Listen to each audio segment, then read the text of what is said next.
everyone, and welcome to a very special Sovereign Citizen Saturday. We have all sorts of stuff today. We have stuff from Marcel, we have stuff from Delete Lawz, we have stuff from Glen, we have all sorts of crazy Sov sits, we have traffic stops, we have court cases. It's gonna be a packed one, so you picked a good one to catch live if you're here. Welcome, welcome. Excuse me. I hope you're having a good weekend so far. Yesterday I was supposed to stream, but we lost power. A tornado touched down very close to us, and basically everything is fucked up around us. So our power went off. Originally, they were expecting it to take until next Wednesday for the power to get restored, which is why I wasn't able to stream yesterday. Luckily, it did not take until next Wednesday. It only took a day or so. So that's good. Yeah, the storms are crazy. Driving around town, like, I saw a whole tree that was literally ripped up, like, with the lawn that was, like, tipped sideways. Am I okay? Yes, we were pretty lucky. We didn't suffer any, like, serious damage. Just the power going out. None of our big trees went down or anything, so we're okay. Thank you for asking. Really appreciate it.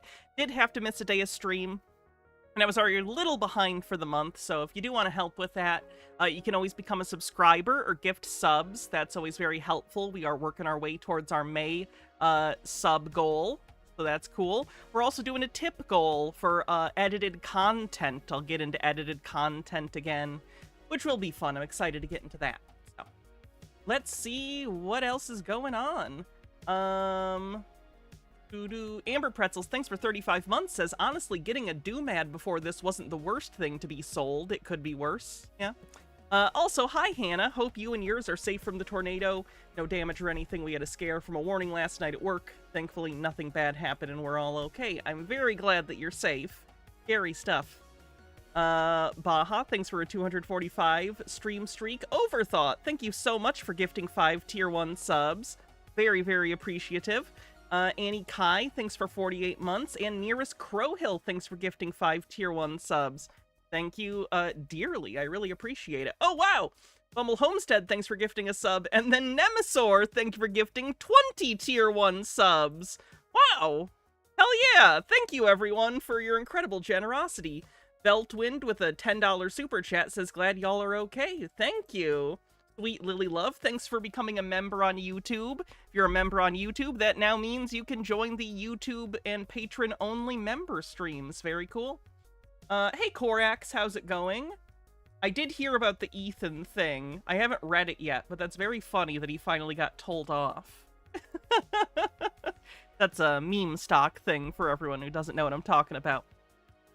42% to level 7 on a hype train. Holy shit, that's already a hell of a hype train. Thank you, everyone, for helping out. Really, really appreciate it. Sending gift subs broke your Twitch sub.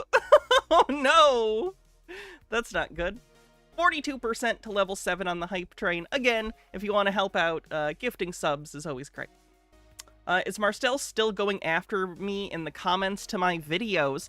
Probably, but I said it so neither I nor anyone else can see his comments. So if he is furiously commenting, he's commenting into the void, which is very funny. So I don't know. I really don't. He talks about me sometimes in his videos, so I would imagine. But again, I have his comments set to basically invisible, so no one can see them, including me. It's kind of funny. Does that count for engagement? I have no idea. I have no idea. Just talking to himself. In fairness, that seems to be his favorite thing anyway, so...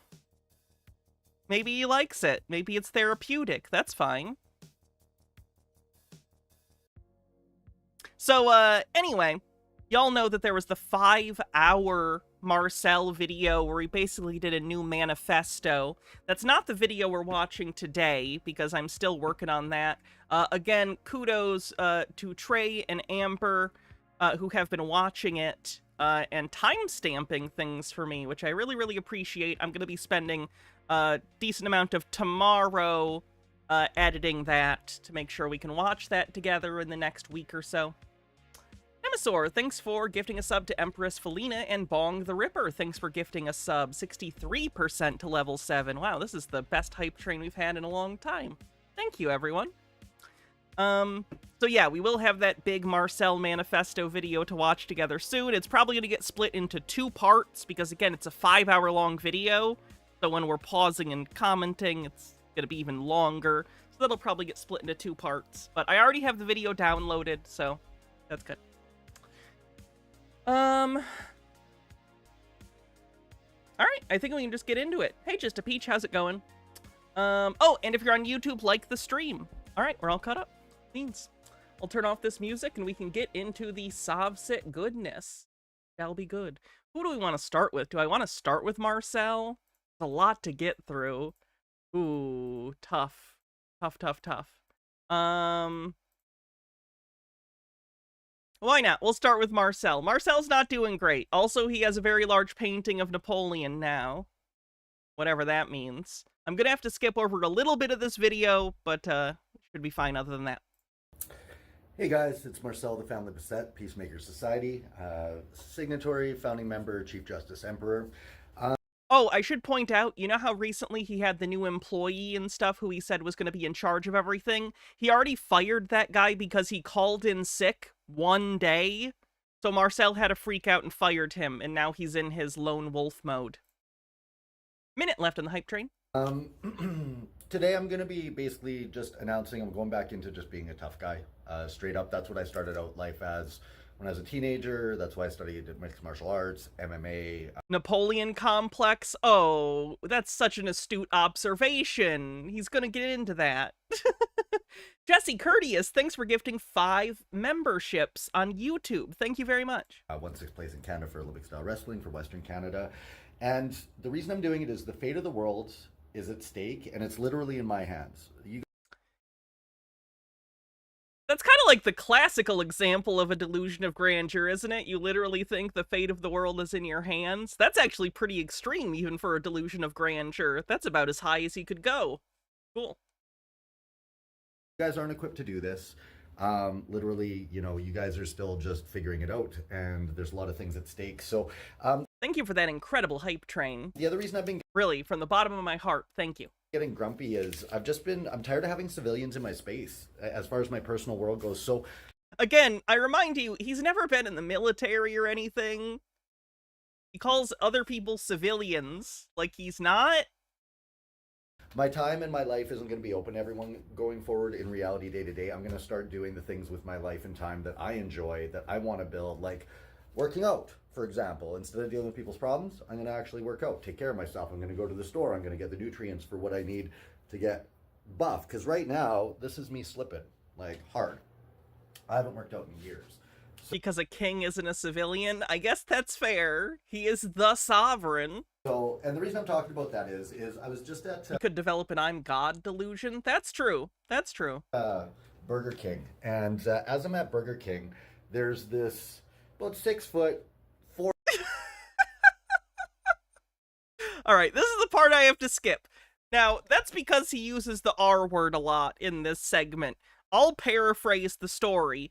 Basically, he went to Burger King, and Burger King, he says, is for fatties and losers, but it's okay when he goes to Burger King, but if you go to Burger King, you're disgusting. But anyway, he was in this Burger King, and he saw this couple that he deemed was a large couple. They were in the Burger King, and they were large, apparently, and he took great offense to this. This couple went to the counter to dispute something about their like bill, I guess, and he got into a verbal altercation with these people and basically called them fat and R slurs and all sorts of things, and almost got in a physical fight with this man. So anyway, he talks about that for about 6 minutes, so I'm gonna skip that and just skip to the end when he's done with that story. Going back to being a tough guy. I don't give a fuck if you like me or not. You step up in front of me, you'll find out why I'm fucking tough, man. And I won't throw the first punch. I'll open it up to you, but as soon as you touch me, I will fucking beat the shit out of you. To equal force, you know, but you get the first punch, and that's within my lawful rights. I'm fucking allowed. So this video is about me going back into tough guy mode And yeah, I'm just going back and I want to know what's wrong with my brain. I know what's wrong with Marcel's brain. Why do I enjoy this? Why do I enjoy this? There's something wrong with me. Can we get a different streamer to watch me covering this and in an amateurish pop psychology bullshit way try and explain why I'm fucked up? That'd be good. And then someone could explain why they're fucked up and then it's streamers all the way down. H-Beard says, I wonder what would happen if he went to a Wendy's instead and saw 8 homosexuals. gonna be in a tough guy. I don't give a fuck if you like me or not. The fact is, you're not gonna be in front of me and you're not gonna say shit to me. Because if you do, I'll say more shit to you. And if you touch me first, I'll fuck you up. I'm a fucking Napoleon, you guys. I'm French and English, and I'm fucking built to run shit. So that's what I'm doing. I'm gonna automate all the processes on mine. They're gonna be automated. He's French and English. He was born to run shit. That's a statement. I'm still going to do the coaching, but it's going to be free money for me that just shows up. I'm not including my personal coaching time unless you are a client where you have thousands and thousands and thousands of dollars you can put forward. That's worth my time. What did you miss? Just the beginning of this Marcel video, not much. To all the normal average people out there, you're going to get wiped off the planet and good fucking riddance. And this is where, again, if you want to judge me, are you fat? Fuck you. Yes. Are you an alphabet people? Fuck you. I'm multiple of the alphabet people. Genetically superior to you. Also, I want to talk about, I'm 5'7". I feel like that's the perfect fucking height. Whatever height anyone is, there's no problem with it. There's no ideal height. You're fine. I do, however, find it interesting that he seems preoccupied with his height in a know you sort of way. Like, it's not enough for him to be comfortable with his weight, or not weight, sorry, he was talking about weight a second ago, height. It's not enough for him to be comfortable with his height. He needs to let all of you know if you're taller or shorter than him, you're a defect and you're the wrong height. It's not just that his height is okay. His height is the best and only good height. Everyone thinks, oh, being 6 foot or 6'5" or 7 foot is so good. You know how much those fuckers got to eat? Seriously, and I've done grow ops with guys that were like 6'5", 360. Am I taller than Marcel? No, Marcel is 5'7", I am 5'6", because I am a dainty princess. MH Darkbeast with 59 months says, Hannah, after the last episode of Doctor Who, you totally need to catch up with the season. This is big. We are in the middle of catching up. We just watched... What was the last episode we watched? Shit. Why am I blanking? There was one episode this season that had a segment that was the worst scene in all of the history of Doctor Who. And that makes me uncomfortable. But I've mostly liked the season, other than the worst scene in the history of Doctor Who. And if you've seen this season, you probably know what I'm talking about. They're slow as fuck. They can't work low to the ground. They can't get stuff. I can crash on any couch, even if I bend. Yeah, I'm not going to spoil anything. Sergeant Sharp, thanks for 2 months of membership. Says, I'm jealous of your height. I'm 5'11". It's the one thing I got, like, genetically lucky on, is I'm pretty short. My knees a bit, I can fit in the back seat of a car. If you're a big fucker, you have so many disadvantages, as well as longevity. Your joints are going to go. You have bad knees most of the time. Like, it's big guys tend to die sooner. So I'm 5'7". That's the perfect fucking height. Did I watch the Lux yet? Yes. Yes. Yes. It was stuff in that episode that I took issue with. But again, I don't want to spoil people, so I'm not going to get into specifics here. And my genetics, I can be as strong as a big guy. I was 150 and I could bench press 300 pounds when I was working out, which I'm going to get back to working out now again. I'm just going to go. But like taller people in theory could probably lift more if they worked out. Putting it out there. There are people who lift way more than 300 pounds. Not that that's nothing. I can't lift anything. I'm very weak, but still. And just to be a tough guy, I don't even give a fuck about aesthetics. I'm just going to become a tough motherfucker so that as we move forward, anyone wants to step up and try me, they can.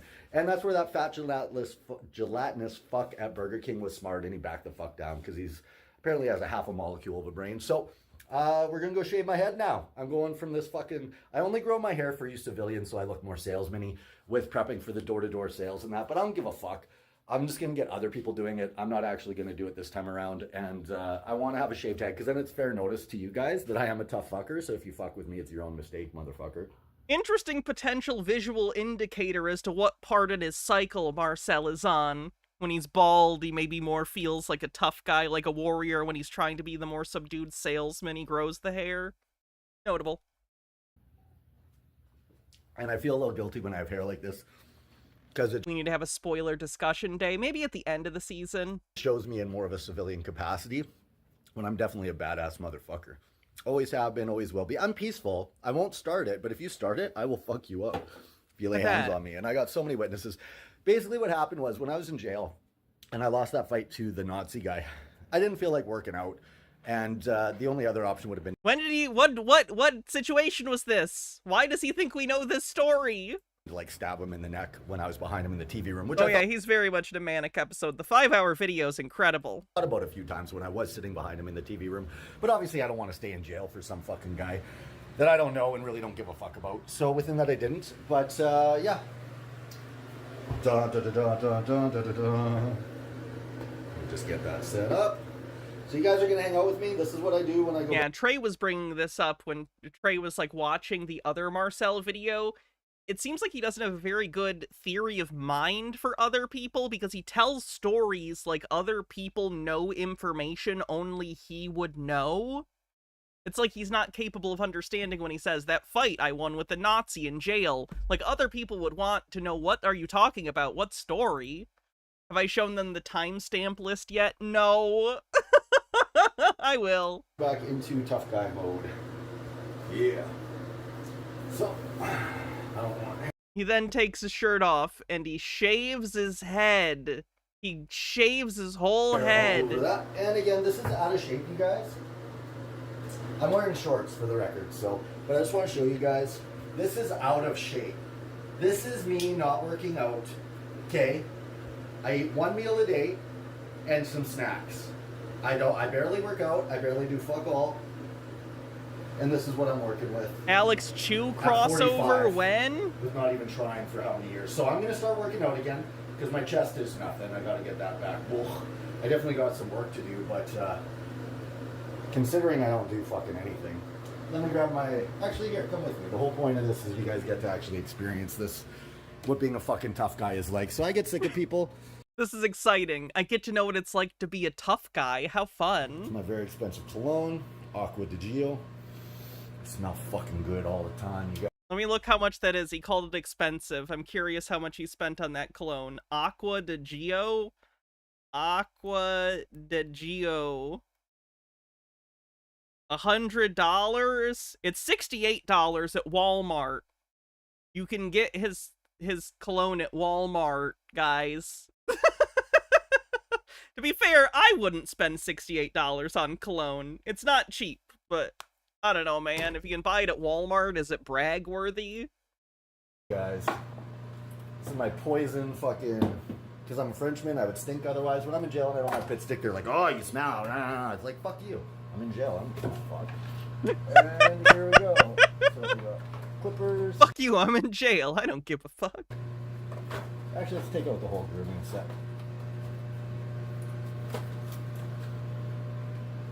There we go. Awesome. That can hang on the doorway. And just so you guys know, I was gonna get a hold of one of my girls. And I was gonna get her to be on a chair and just show boobs behind me and her shaving my head. But I want to work out and I got some other stuff to do tonight, so I don't want Since he's Canadian, does he say, you know, my girlfriend that lives in America? to spend my whole night doing that. I was totally gonna have a hot lady in the background showing her boobs for you guys, but instead, here's me shaving my head. But that's my gold kit because I'm the fucking man. So let's get The preoccupation with the being perceived as masculine and powerful, dangerous even. how much power we got? 78%. It's all about image. Both of these. Back on the counter. And you guys are going to get an up close personal of Marcel. going back into being a tough fucker mode. And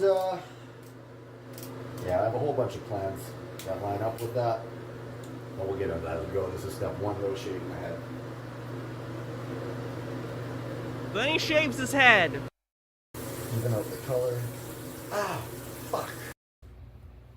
And then he goes and he literally just, like, does push-ups. He just films himself doing push-ups.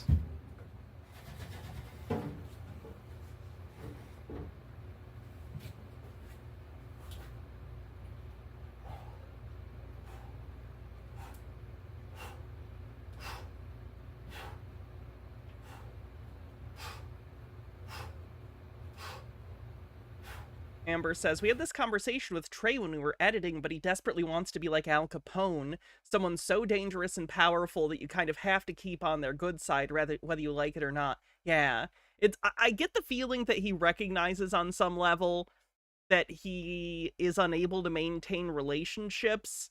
So I feel like he's constantly trying to institute a structure with him at the top in which people have to deal with him. Like, he can't maintain relationships interpersonally like an average person. So instead, in his head, he needs to be the emperor of the world so people have to respect him.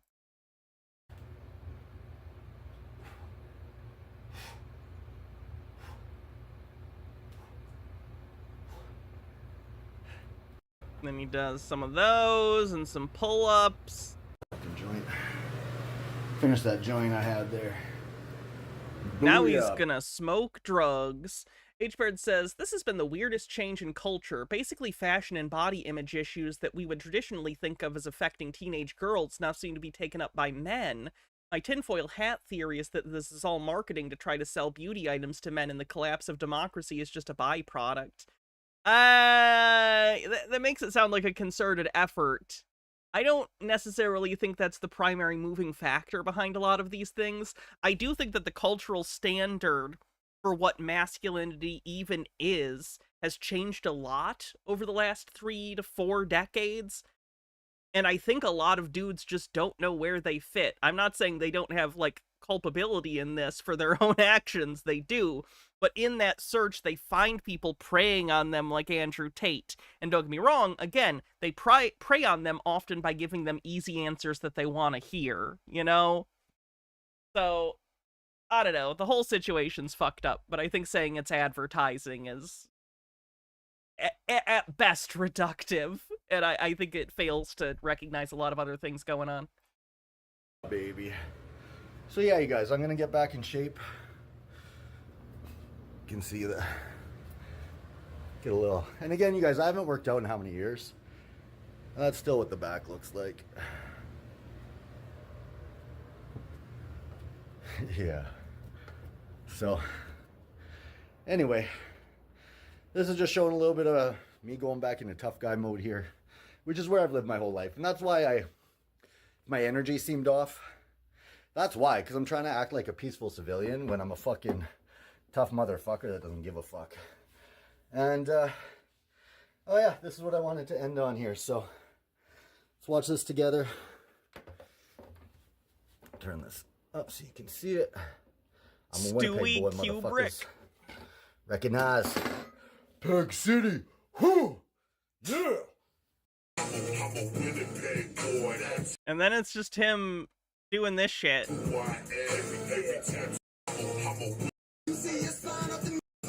Again, he's trying to seem badass.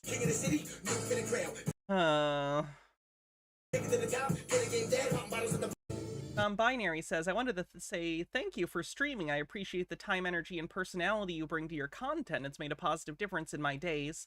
I know it might not always be easy, but what you do really matters to people, myself included, and I hope you're proud of that. No pressure to respond. Just wanted to let you know you're appreciated. Thank you. That actually makes me feel pretty good. Thank you. Ooh, he has a Street Fighter cabinet! That's a good one. I'd prefer Mortal Kombat, but I respect it. Ashley One Up says, Marcel is obsessed with the image of rich and powerful, but his only way to present it is just whatever he's absorbed through media and his own biases. Rich people buy gold, so even my razor has gold on it, even though a real wealthy person, it looks tacky, unless you're Trump. Rich people buy expensive cologne, so he bought the most expensive cologne he could find, even though it's cheap compared to what a wealthy person would buy.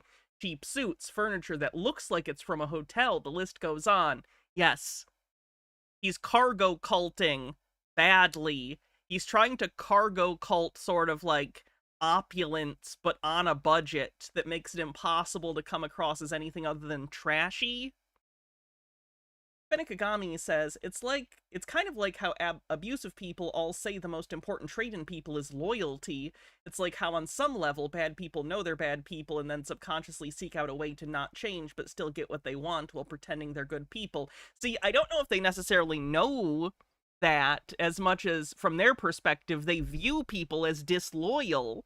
It's not that they know I'm a bad person, so I demand loyalty of people. It's that from their individual perception, they don't think they've done anything wrong, so all they see when things go wrong, probably due to their own actions, is, why they always betray me? I'm so sick of this world. Tommy Wiseau. Look at Tommy Wiseau! Perfect example. If you look at the movie The Room, Tommy Wiseau is clearly a narcissistic person, and the script only makes sense when you think about it from the perspective of a boyfriend who is totally oblivious to how he's actually perceived by other people.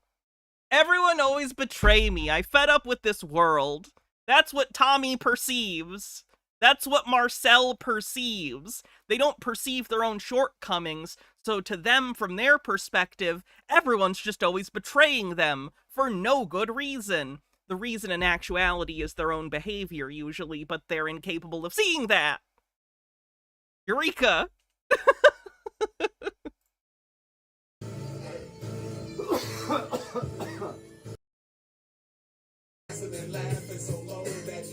Oh my god, he's doing Gangster's Paradise!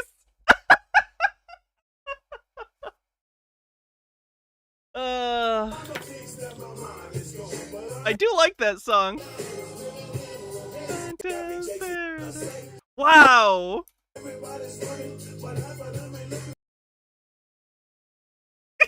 the fucking rings, too!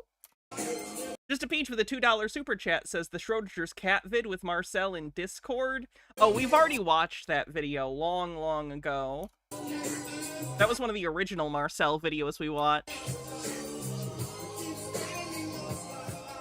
I'm gonna get in copyright trouble. Fucking law. Smart enough to challenge governments, launch my own empire. Sweet enough, I even got a little butler here with fucking umbrellas, so if people... Like, does he think that's classy? It's like a lawn jockey in his house. We'll go to leave the office and it's raining, we got him covered. This is recognition by the legal system, sovereign bank accounts, recognized by the Chamber of Commerce when we joined it, programs we've run, recognized by Canada Post, articles on my legendary fucking status, top 10 most wanted, going to fucking jail for threatening Trudeau. That's my... He put his top 10 most wanted of Winnipeg thing on the fucking wall.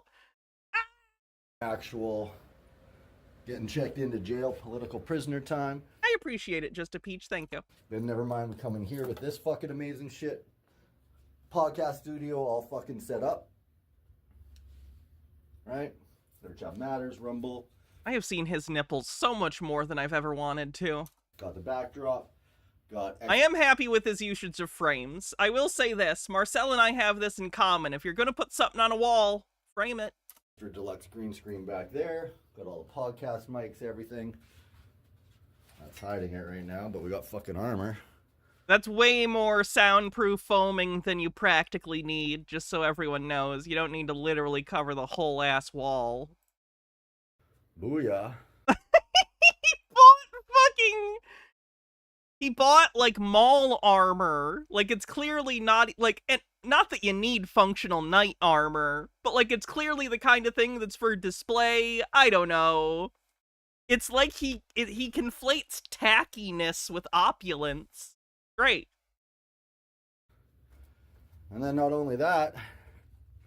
H-Baird says, someone needs to make a Succession clone, but it's about delusional sovereign citizens fighting over their non-existent empire. I'd watch that. There is a movie about sovereign citizens coming out with, friggin' forgetting his name. He played Ron Swanson in Parks and Rec. Nick Offerman. Nick Offerman plays the main sovereign citizen in it. Probably gonna be good. We got it all spiffed up. So when we start having our turning this place into a private club at night, we got all kinds of cool little extras here that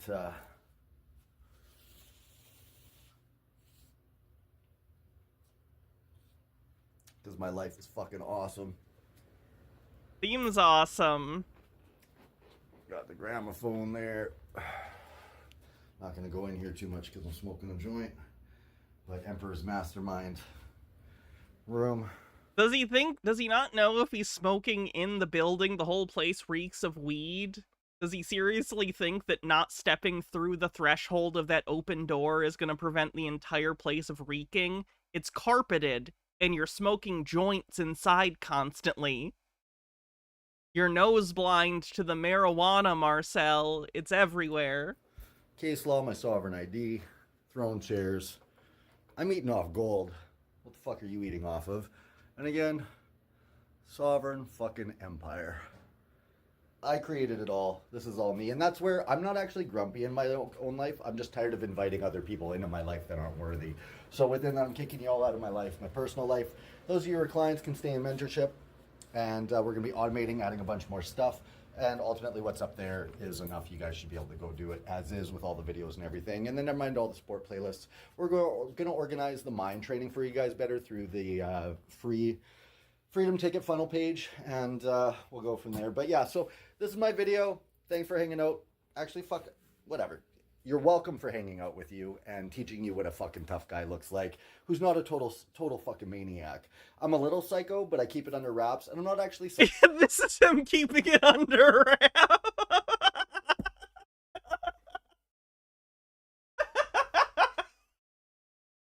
Keeping it under wraps is when you film and post every manic episode that you have on the internet.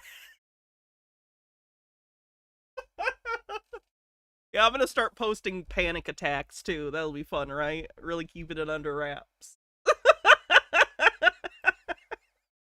Psycho, I just actualized the reality of what people are, and you guys are fucking... This whole life's a fucking joke, man. Anyway, tough guy mode is back. Emperor mode. Peace. Oh, it's my favorite mode. I really wish he had someone in his life to help him, because he needs it desperately. So Marcel's in that mode. Alright. Chitaru with 50 bits says, Marcel keeps saying that in his youth he was a tough guy on the streets that ran some sort of mafia-esque gang and constantly got into fights, but I seriously don't buy it. I grew up in Detroit around guys who were in gangs, and they typically don't constantly talk about a whole lot of the stuff they used to get into in videos.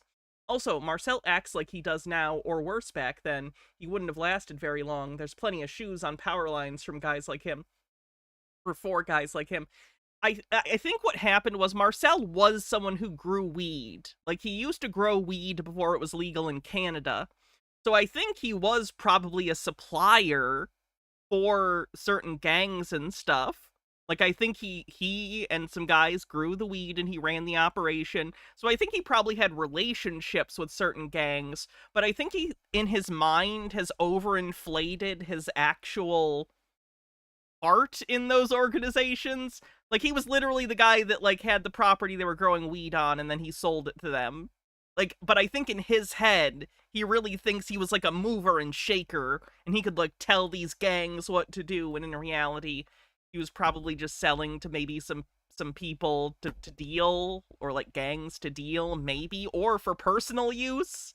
Yeah, he thinks he was Tony Montana, when in reality, he was probably a pretty small grow operation that, you know, sold weed to certain elements that did racketeering. Stuff like that. Anyway, moving on. All right, Mr. Harris, this is the city of Detroit versus Christopher Gray.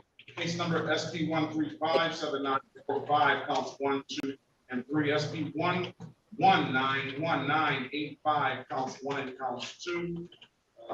SP 1629749 counts 1 and counts 2, SP 1267865 counts 1, 2, and 3, and appearance for the record, please.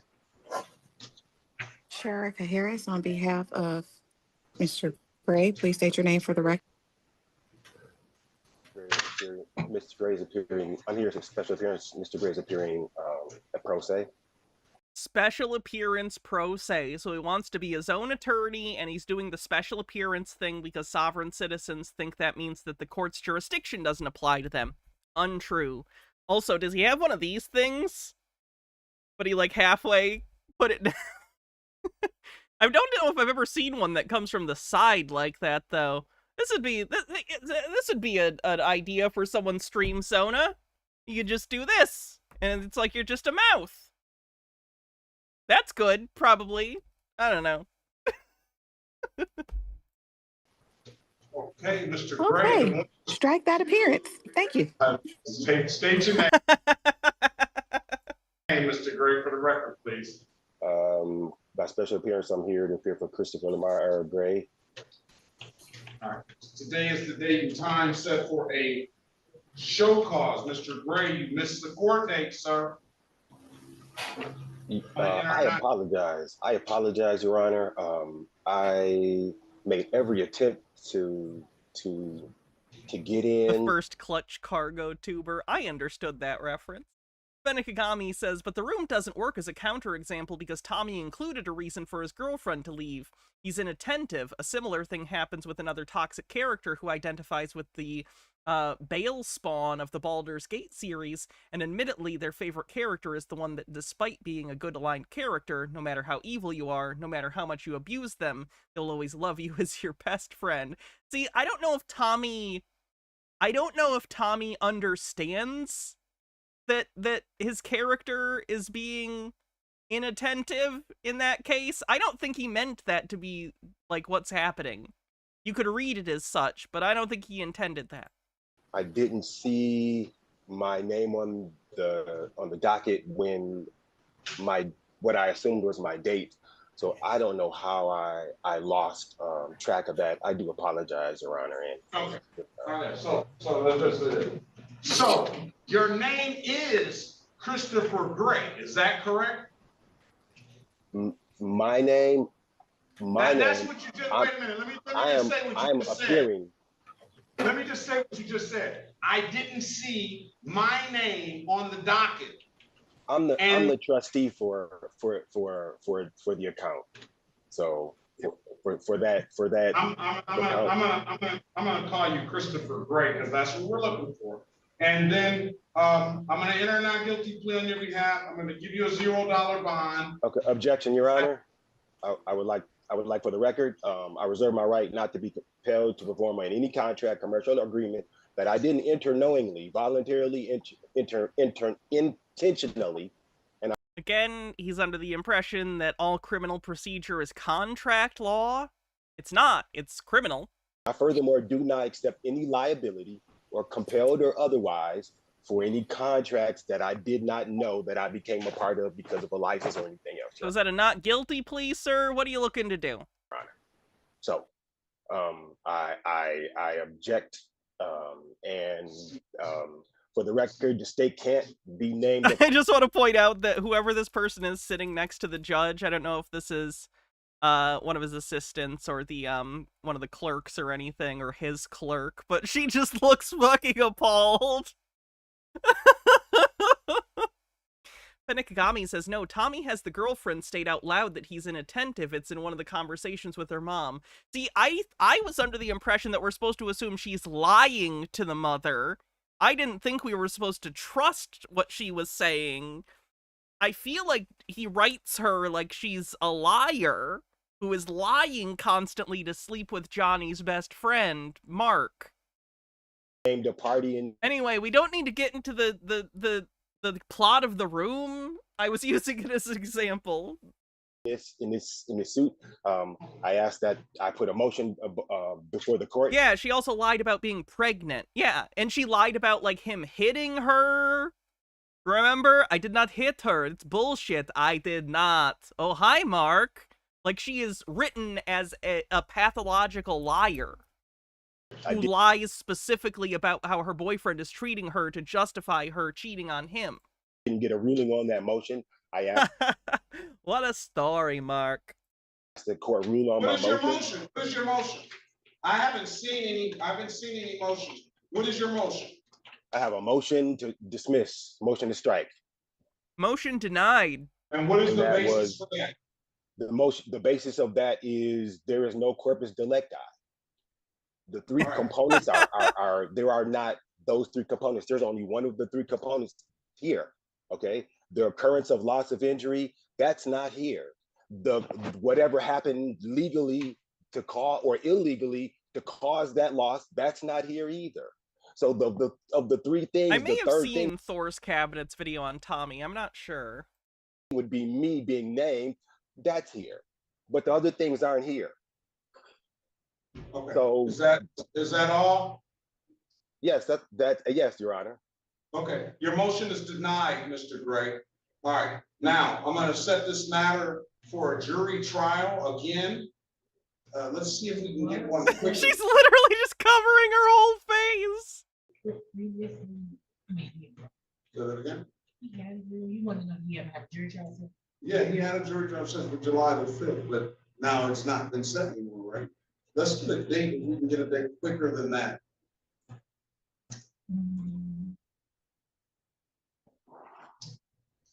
She's not I don't know if she's, I said she might be a clerk because sometimes the clerk sits there, but she's also like not doing anything currently, so I'm almost wondering if it's like a shadowing thing and she's just shadowing the judge for some reason. Like if she's like a law student or something. And for the record, I don't know if that's a thing. Can you shadow judges? I did not receive anything. Did you get the name? No. You don't check right now. I don't have anything in the file. We're gonna check the mail to see if did you mail that motion in, Mr. Gray? That motion, one moment, Your Honor. The motion is denied anyway, but I just want to make sure that we didn't miss anything here. Ms. Mathis, you can check. Marcus Drake says you can. I interned with a trial court judge in law school. All right. Email to see if Mr. Gray filed any motion. Okay.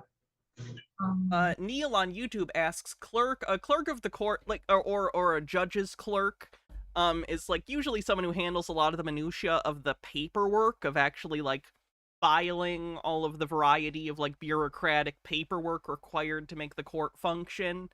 It frees up the judge to be able to do the more big picture judge stuff, whereas the paperwork is kind of done by their clerk.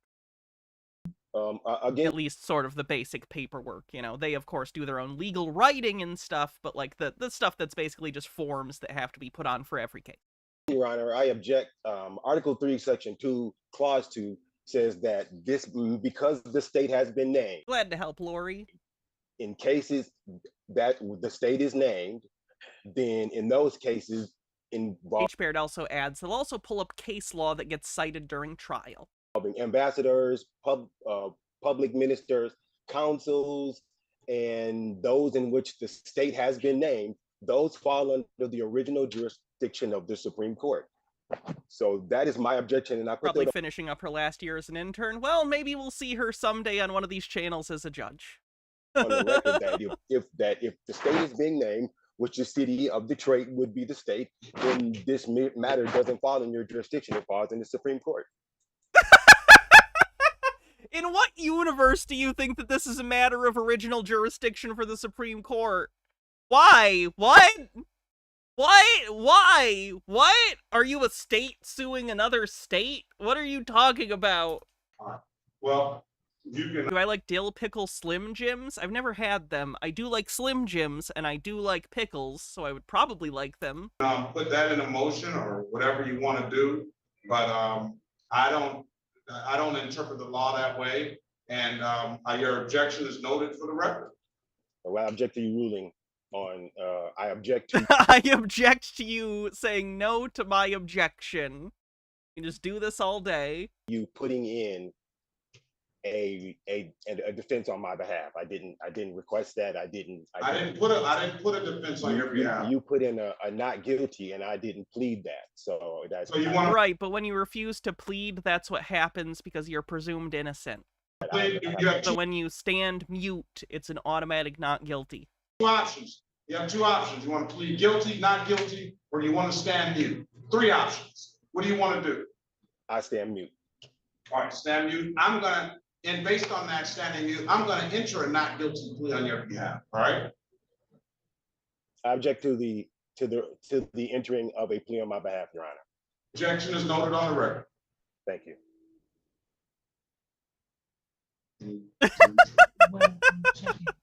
I'm wondering if this is the first time she's ever heard a sovereign citizen like in person, because she seems like genuinely appalled, Let's pass and the she's matter. trying to hold back laughter. I'm gonna get another jury trial date, Mr. Gray, and Hey, Danny boy, how's it going? we'll get you out of here.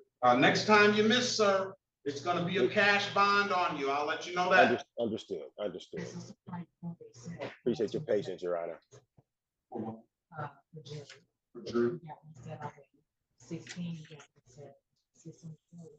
Let's do the fine 27.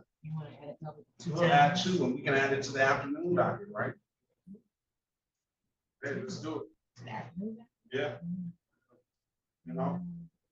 Huh? Because they want the people to be here at 9:30. Ooh, no, let's pass the matter. We're gonna figure out this, we're gonna try to get this sooner rather than later, Mr. Gray. Let's go back on the record with Mr. Christopher Gray. A pending case. All right, well, what do you have in Third Circuit? Issue with land bank. You don't I'm assuming he's not paying his cards or something. have a choice. You come to in person at 8:30. You've already missed the day. You don't have a choice. You have to figure it out. Okay. In person, sir. Will do. All right, have a great day. Thank you, Your Honor. Oh, that's a fun one. Okay. Let's see what Glen has been up to. You might remember Glen. He's the auditor that got arrested after harassing the police officer and calling her slurs and stuff because he's really misogynistic and hates women.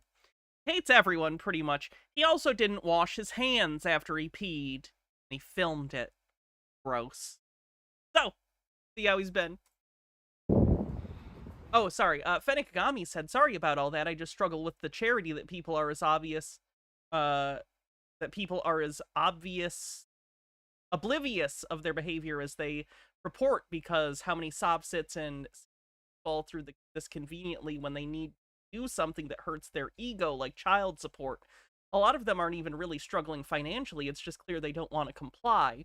The mind is so layered that part of you may know what you're doing even if you don't consciously realize it. That's part of how therapy works. Yes. The thing that you brought up, the ego thing too, that can stop people from understanding something about themselves because it was harm their self-image.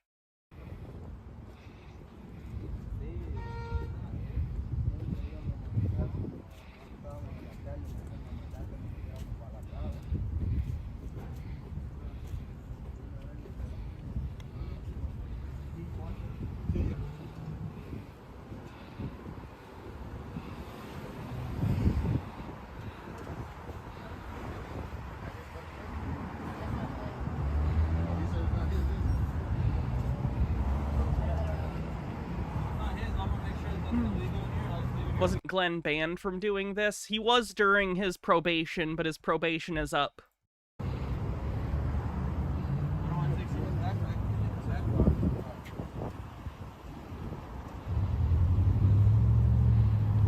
How's it going? I'm good.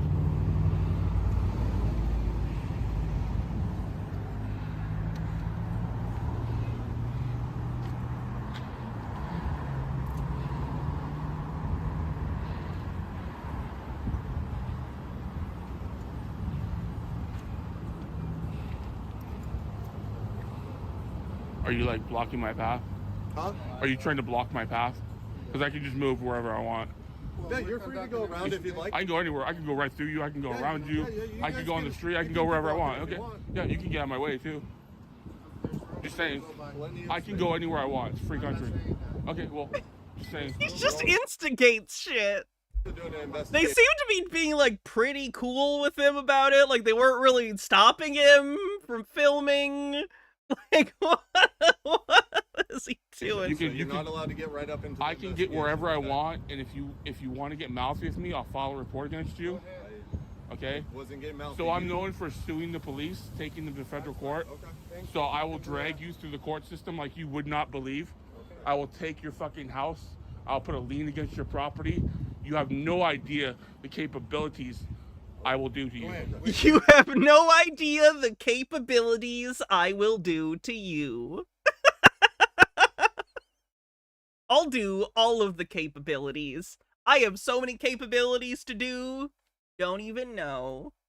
You don't understand. You don't understand. Because if you understood, you'd shut your fucking mouth. Okay?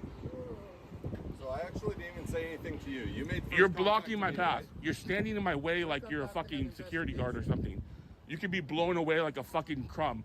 The way he tries to intimidate people who are clearly like stronger than him is wild too. Okay? A crumb in the wind, okay? Palm trees, tattoos don't scare me. I've seen much worse. I've been surrounded by 20 guys. Do you think the palm tree tattoos are supposed to be intimidating? I fought off 20 guys one time. You fought off 20 guys? Eating off 20 guys doesn't mean you fought off 20 guys, Glenn. Palm trees don't scare me, believe me. Anna regrets what she just said on the bingo card. I wouldn't want these to scare anyone. It's not as supposed to be. Well, you want to be a tough guy standing in front of me with this old guy that can barely walk and wants to mouth off. No one's. You're mouthing off. Good to see you. You're mouthing off. Good to see you again.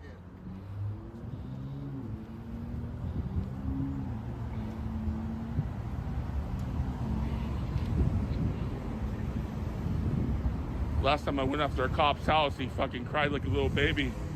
He whined like a little baby when that lien was put against his property, and I went after that. I mean, probably it's illegal to put liens on people's property without a reason to do so. That's actually a felony. Equity. I went after that equity. It wasn't much, but it was just enough to make that son of a bitch cry.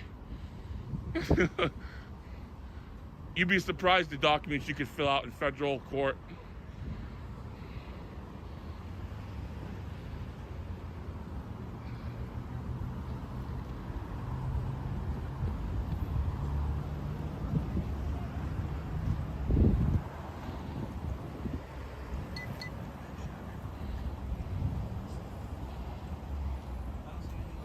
How does he survive? That was funny. Remember when he was like, Luna, give me 200. He does his best. He does his best. He's trying. You keep moving in front of me. Is there a problem? Do you have a problem? Do you want to just... You're free to walk by if you want. But I'm free to do whatever I want. I'm free to fucking walk past you, brush past you, knock your hat off. I'm free to do what the fuck. You're free to knock his hat off? No, you're not. That would be assault. What are you talking about? Want. No, you can't do that. Unwanted physical contact, my friend. That's not legal. I'm gonna let you know right a now lot that of would be cops assault. have charged me. I've been charged many times, and my lawyers have defeated every... For as many problems as I have, I will be thankful that I don't have enough mental problems where the only sense of satisfaction I have is going out and, like, picking fights with people to feel something. Could be worse, I guess is what I'm trying to say. Fucking case. Every fucking case. But you will not put hands on us. I can do whatever I want. No, you won't do it. If you touch me, I will touch you. Then don't touch me. Fuck off. Fuck off, you faggot. Oh, strike one. Don't get close to me. Your little Mexican accent doesn't What? scare me. Look at Pedro. So fucking racist too. He's just the worst person in the world. Pedro Molina, fuck off. Thank you. Okay? You can videotape all you want. I will. We're not going anywhere. I will.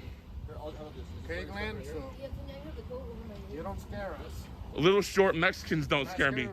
Little puto fucking madre chalupa bitches don't scare me either. He's so racist. Your chalupas don't scare me, bro. They don't. You're just a little beaner. That's all you are. Strike 2. Thank you. Yeah, he's being very slurry today. Getting pretty close there. Yeah, I need garbage bag collection. That's not garbage. Have fun at the theater, Nemesaur. Let me know how it is. H-Bird says, just because he knows my nickname from junior high doesn't mean me and Glen are friends. You've never actually been kicked in the leg, have you? You've never been knee kicked, have you? This isn't. Why are you openly threatening the cop? What are you doing? One of these days, I'll catch you off. You'll be off duty. And when you're off duty... Danny Boy says, I don't like police, but this, I feel conflicted. You cannot like the police and recognize that Glen is incredibly embarrassing as a person. I don't feel any conflict of that. It's a free game. The law doesn't protect cops off duty. There's still assault. You Assault can- in general is an assault. Hey, you gotta prove it. Okay. You gotta prove it in the court of law. A Yeah? dark alley, not much can be seen in a dark alley. You gonna follow this guy down a dark alley to hit it? What are you... Why would I ever be in a dark alley? You never know what happened, where you are, what you're doing. My pile of gas. You've never known what could happen. You've never been knee kicked. You don't know what it's like. You don't know what it's like, that pain. You don't know what it's like to be down. You don't know what it's like to get kicked in the knee. Think about how surreal this is for the lady there who's potentially getting arrested, by the way. Like, this is already probably a pretty shitty day for her, and then this random psycho walks up and starts trying to fight the cop. God. On the ground. You've never actually gotten in a fist fight. Okay, Glenn. You're just a tough guy with a badge. That's all you are. You're nothing. You're nothing. Thanks for calling me a tough guy. I appreciate that. You want to be a tough guy. Well, you already just told me I was a tough guy, so I appreciate that. Yeah, let's prove it. Let's go in the ring. One-on-one, me and you. Why not? Mutual combat. Mutual combat. Mutual combat. It's Washington State and Texas. I'm sorry, it's a law. I really want one of these cops someday to say yes. Let's do mutual combat. I just want to see how it would go. All you have to do is agree to it. That's it. Mutual combat.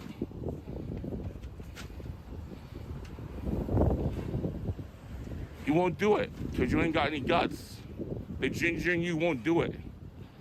The ginger in you won't You would be correct, Danny Boy. He is white. do it. It won't do it. You don't have the balls to do it. The ginger in you won't do it. You won't do it. Ramos is a little bit bigger than Pedro, huh?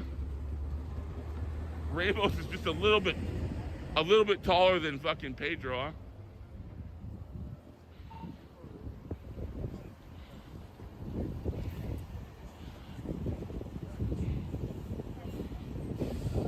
Are you gay?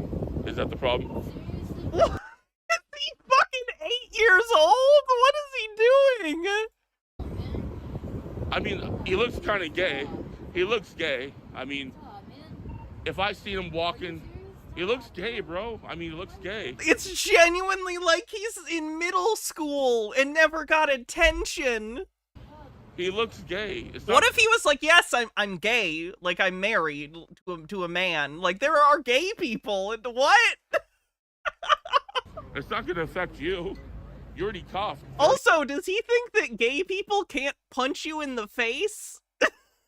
He's I fucking don't searching you for weapons understand. and-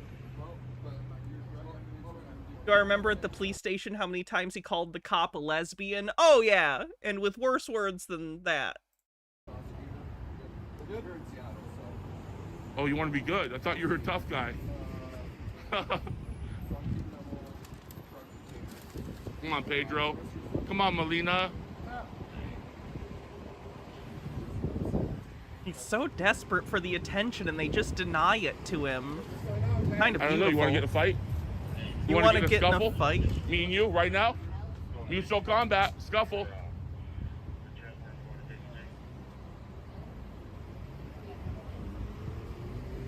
touch me, it's assault, Glen. Is it? What kind of assault? Assault 3. Assault 3? Yep. Did I just touch you? Yep. You saw me touch you? I didn't see you. Okay. I was letting you know. Uh-huh. Because you were approaching me as I was walking by, right? Was I? Yes, it's all on camera. Okay. I don't know, man. I think I can take all 4 of you, to be honest. I very much doubt that would be enough, Empress Felina. I really believe that I could fucking knock him, and be done. If I really wanted to, mutual combat style. I'm telling you, the little guy's easy.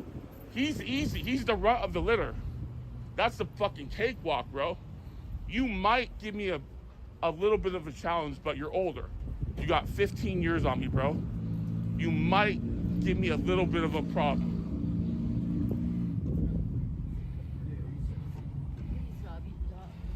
You're already arrested. No matter what I say, they're gonna fucking arrest you. They already got you with tools and shit. Okay, but still maybe shut the fuck up. No This matter lady what I alone. say, they don't care. These idiots don't give a fuck. I've dealt with them for Like, 20 she years. clearly They're doesn't want to be filmed. retards. They fucking pull you over and say you're a threat to law enforcement. They're fucking retards. Alright, strike 3. Jesus Christ, Glenn. Oh, they let her, did they let her go? That's good. Jesus, she did not deserve to have to deal with Glenn. Asshole. Hopefully we won't have to hear from him for a while, because he is so much. Okay, let's see what's next. Maybe see what Delete Lawz has been up to? Free America. How is everybody today? What is going He's on? going to talk about his board game and a little bit about his plan to sue the judge that he is still upset put him in jail for like 4 months. In your world, just checking in with everybody. It's a good day. It's been a nice day so far, I can tell you that.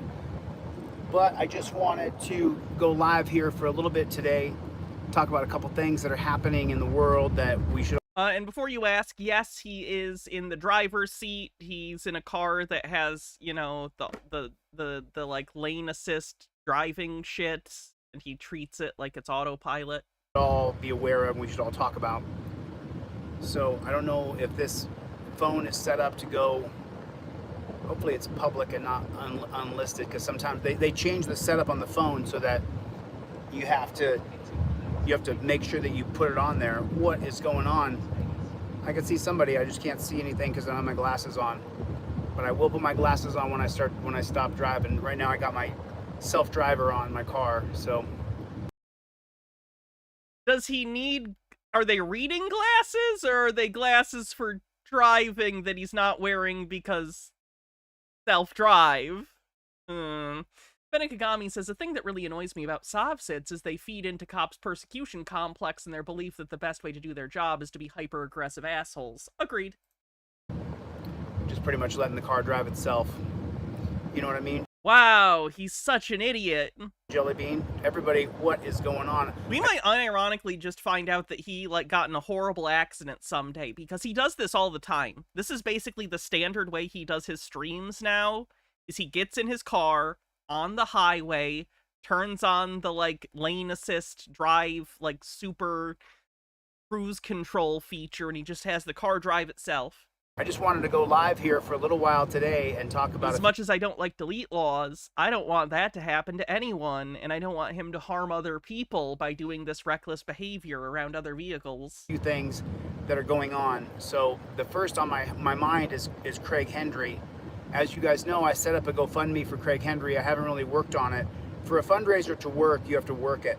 You have to work that fundraiser.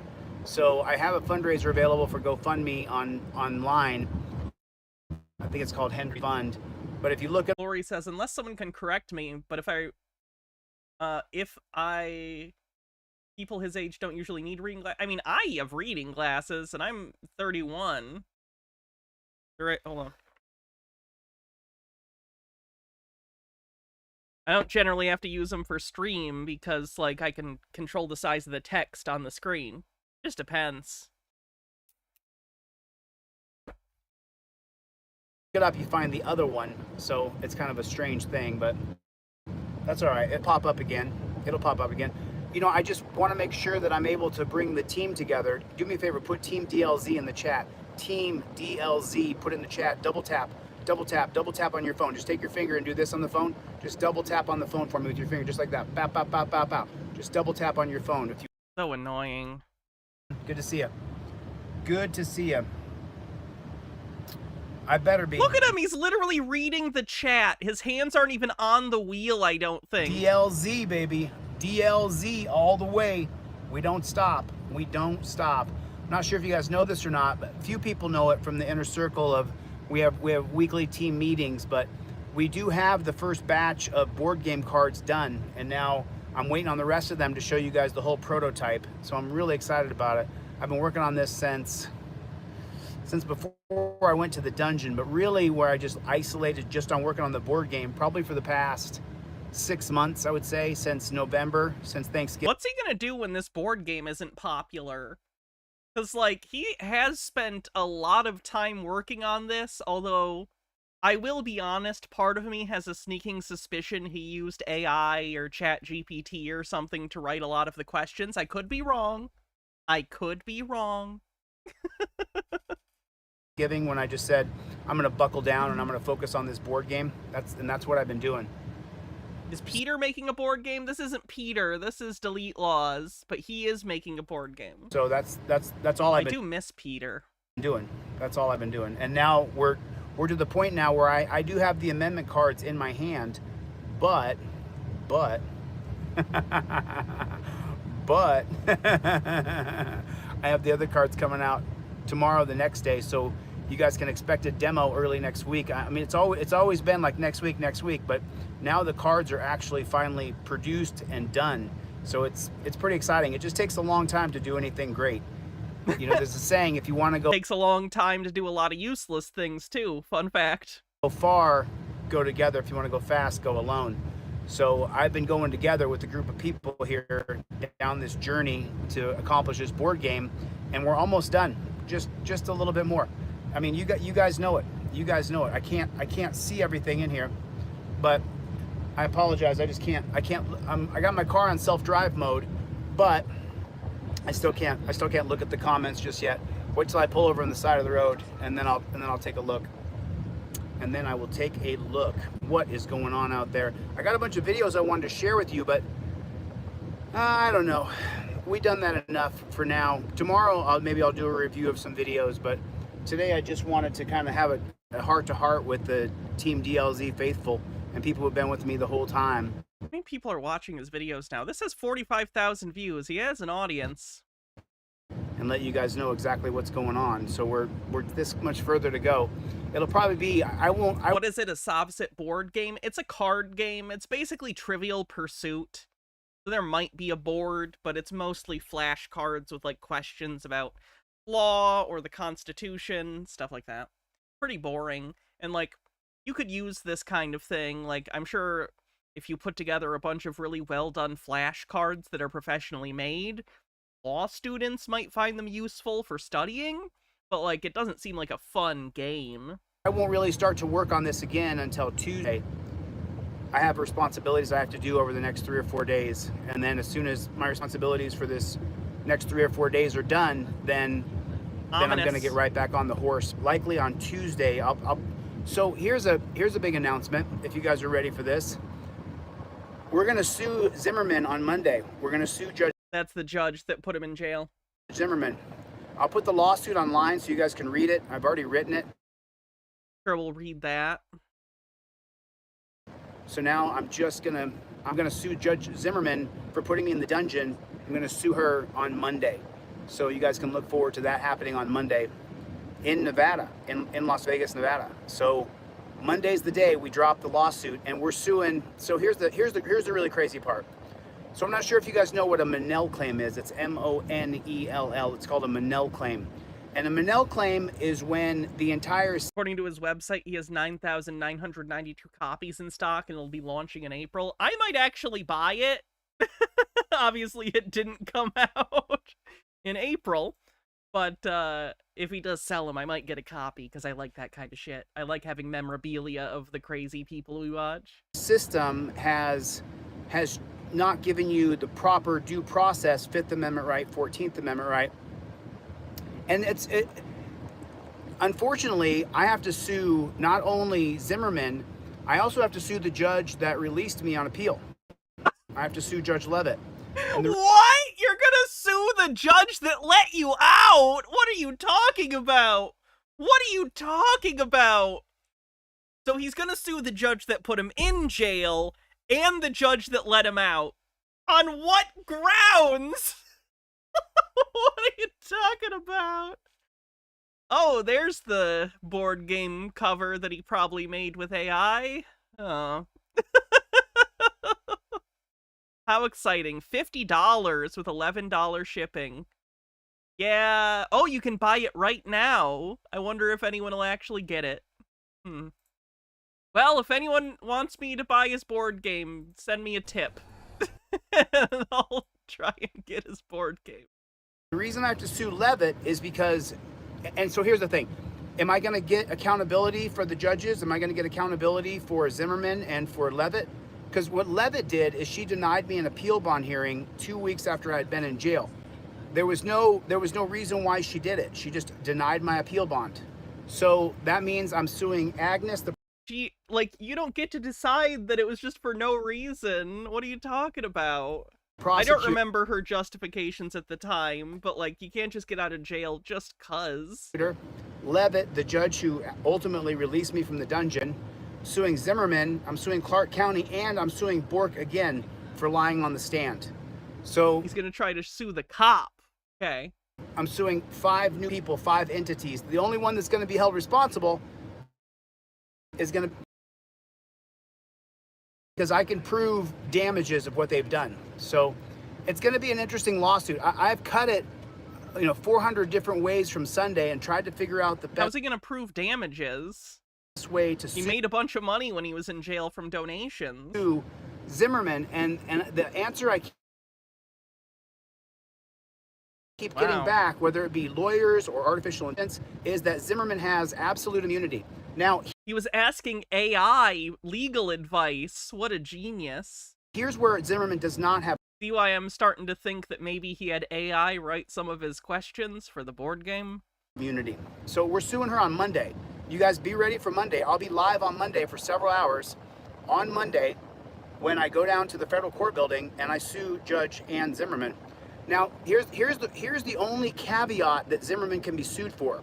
Yeah, I don't think this is going to go anywhere. He's going to say it's because she had the bailiff take his phone, and he considers that a search. And I don't think that's going to go anywhere. She can only be sued for the 4th Amendment violation. It's a strange thing. She can't be sued for locking me up unjustly. She can't be sued because she's never put anybody in jail for obstruction except for me in the history of her being a tyrant on the bench. The only thing I can sue Judge Zimmerman for her to do that is for my 4th Amendment violation when she had me searched.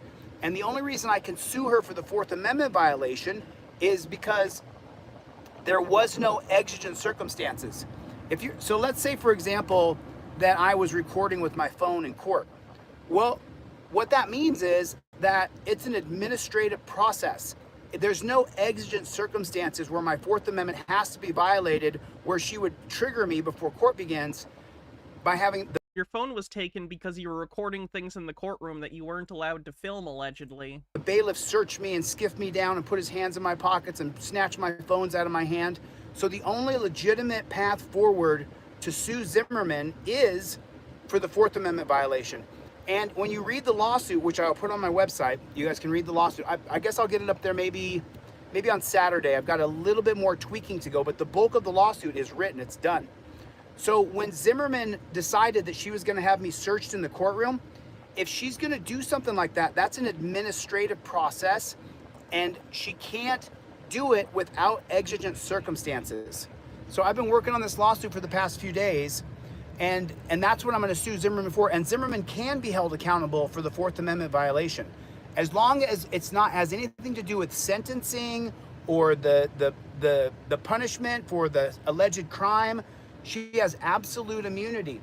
But that 4th Amendment violation is what we can sue her for, and we're suing her for that. Now, Judge Levitt, ultimately the woman who released me, the judge who released me on 1st Amendment grounds, the problem with what Judge Levitt did was, as you guys know, you guys saw the first hearing where I was a mess. I'd been put in solitary confinement for a week, and then they drugged me out of the hole. I looked all disheveled. I was just a mess, right? So you guys saw that. But here's the thing. At that particular hearing, when I saw Zimmerman for my appeal bond 7 days after I'd been sentenced, and I'd been in the hole for 7 days, when Judge Zimmerman made it about, I'm not sorry, and, you know, I don't like his attitude, that has nothing to do with the merits of what an appeal bond are. So the merits for the appeal bond, there's like 10 different criteria. I don't understand what that has to do with the other judge. You're still talking about Zimmerman. Can I afford to get out of jail? Do I have a residence in Nevada where I can go and stay? Am I a flight risk? The merits of the appeal bond were never litigated. And so Zimmerman can be held accountable for lack of due process, for not giving me due process. Then 7 days after Zimmerman denied my appeal bond hearing, then I went to Judge Michelle Levitt, the same woman who would free me 4 months later after the court of public opinion cried out and said, this is ridiculous.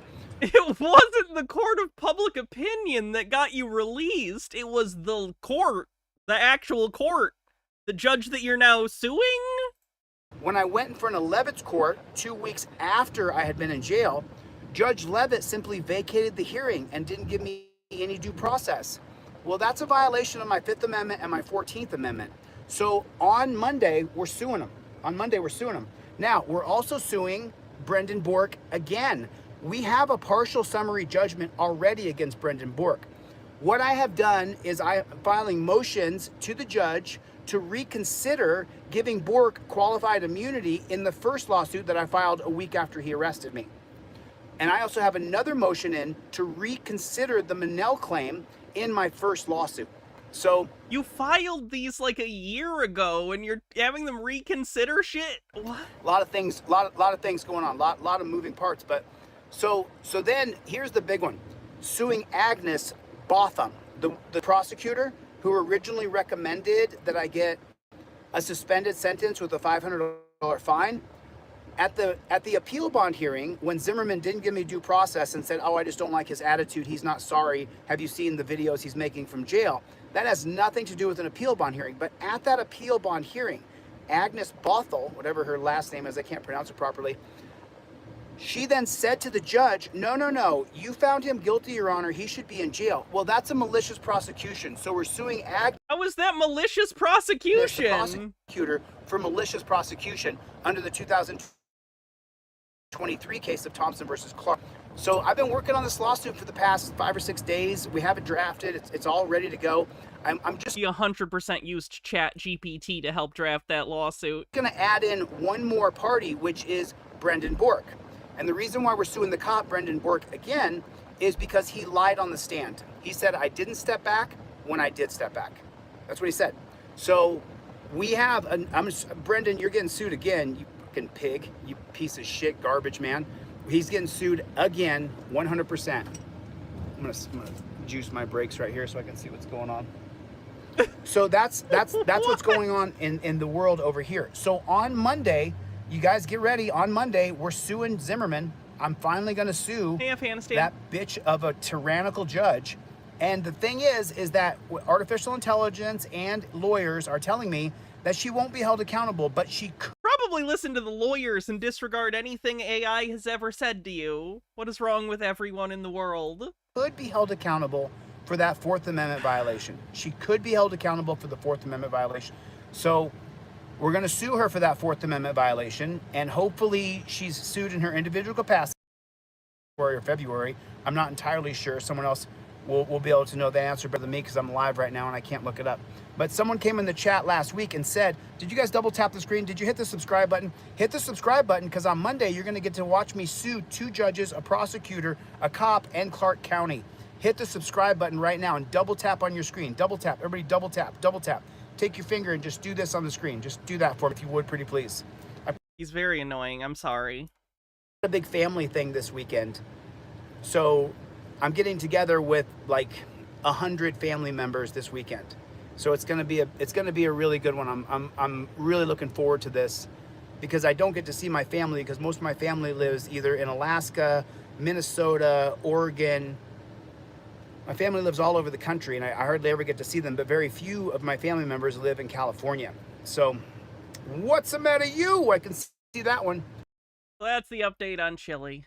Board game coming out soon, and he's gonna try some lawsuits that most likely aren't gonna go anywhere. I'll keep you up to date on that when the lawsuits happen. They go for a while, or if they get dismissed, or if somehow he wins. I didn't expect him to win the appeal, and he did, so. Let's see what else we have.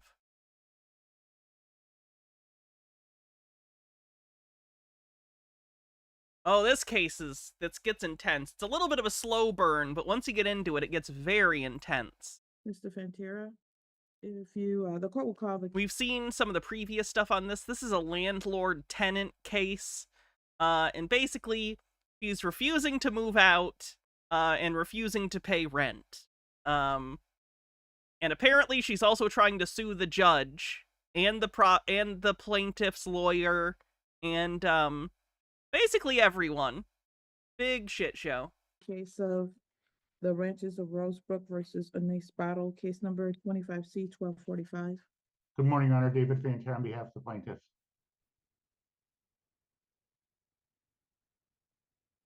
Battle, please unmute and state your name. Anais Battle, appearing especially, not generally. Thank you. All right, we're here for the continuation of the hearing today. All right, Mr. Fantera, I believe that we're in the middle of your, well, actually it was Ms. Battles. Direct. Yeah, I think Ms. Battle was cross-examining Ms. Charles. That's correct. Ms. Battle, are you ready to proceed? Yeah, Judge Washington's Yes. good. She gets pretty upset So, in Don, this do video. you have a signed lease between me and you? She actually gets very upset in this video, and I've never seen her get as upset as she does in this. She actually, like, says to the sovereign citizen that she needs mental help, and I've never heard a judge say that about anyone in court before. At least not in those terms. I've certainly heard them say, like, hey, we need a Feretta hearing, but I've never heard them just say, you need mental help. This case. Yes. Did I ever waive my rights or agree to the terms in writing? What's the question? Did I ever waive any of my rights or agree to your terms in writing?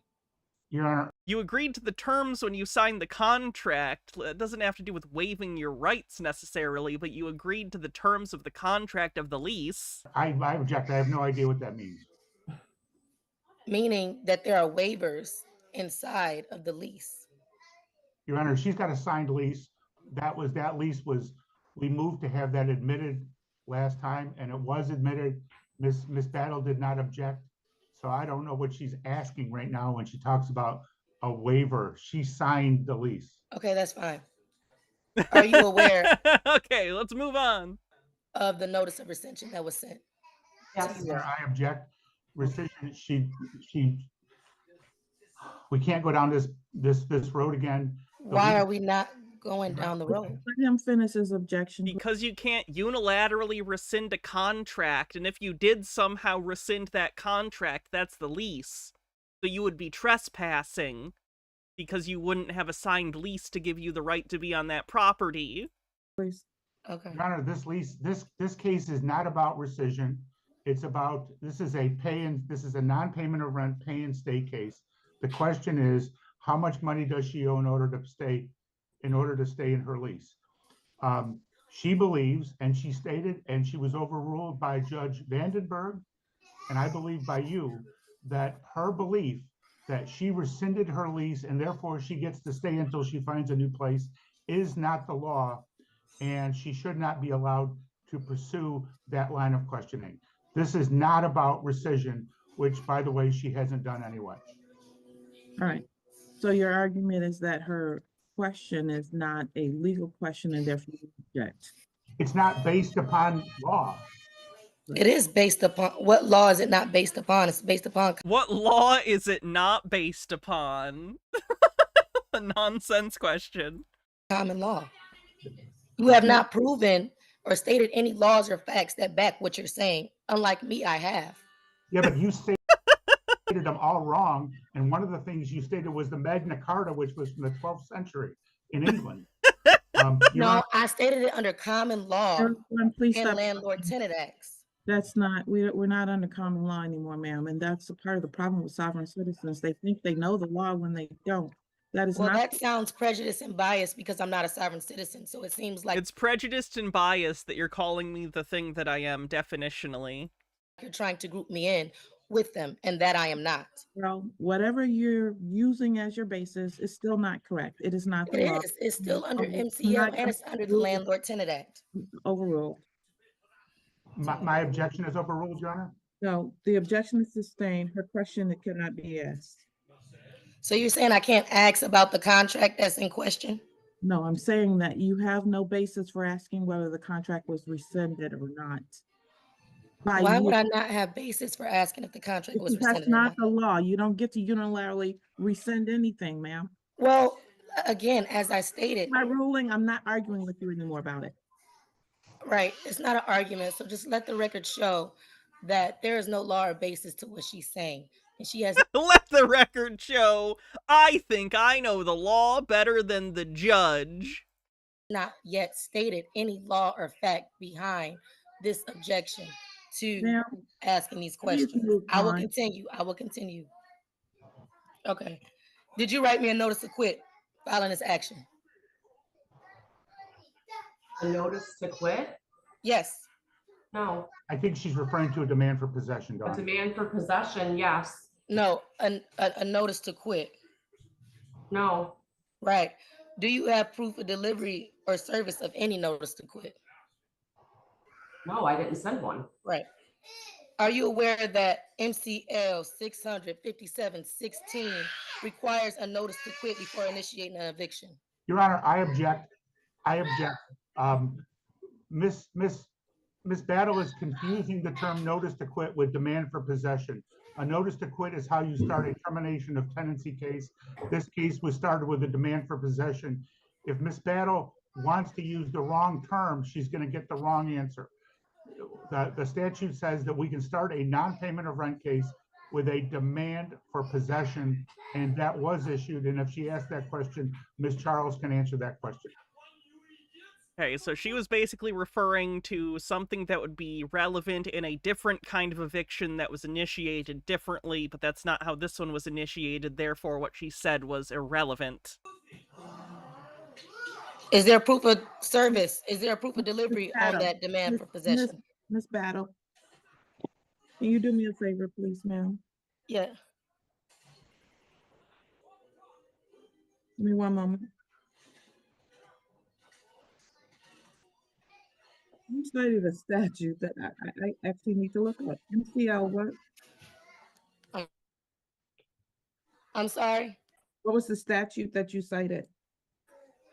MCL 657.6. I mean, not 57.6, 600.5716. Yeah.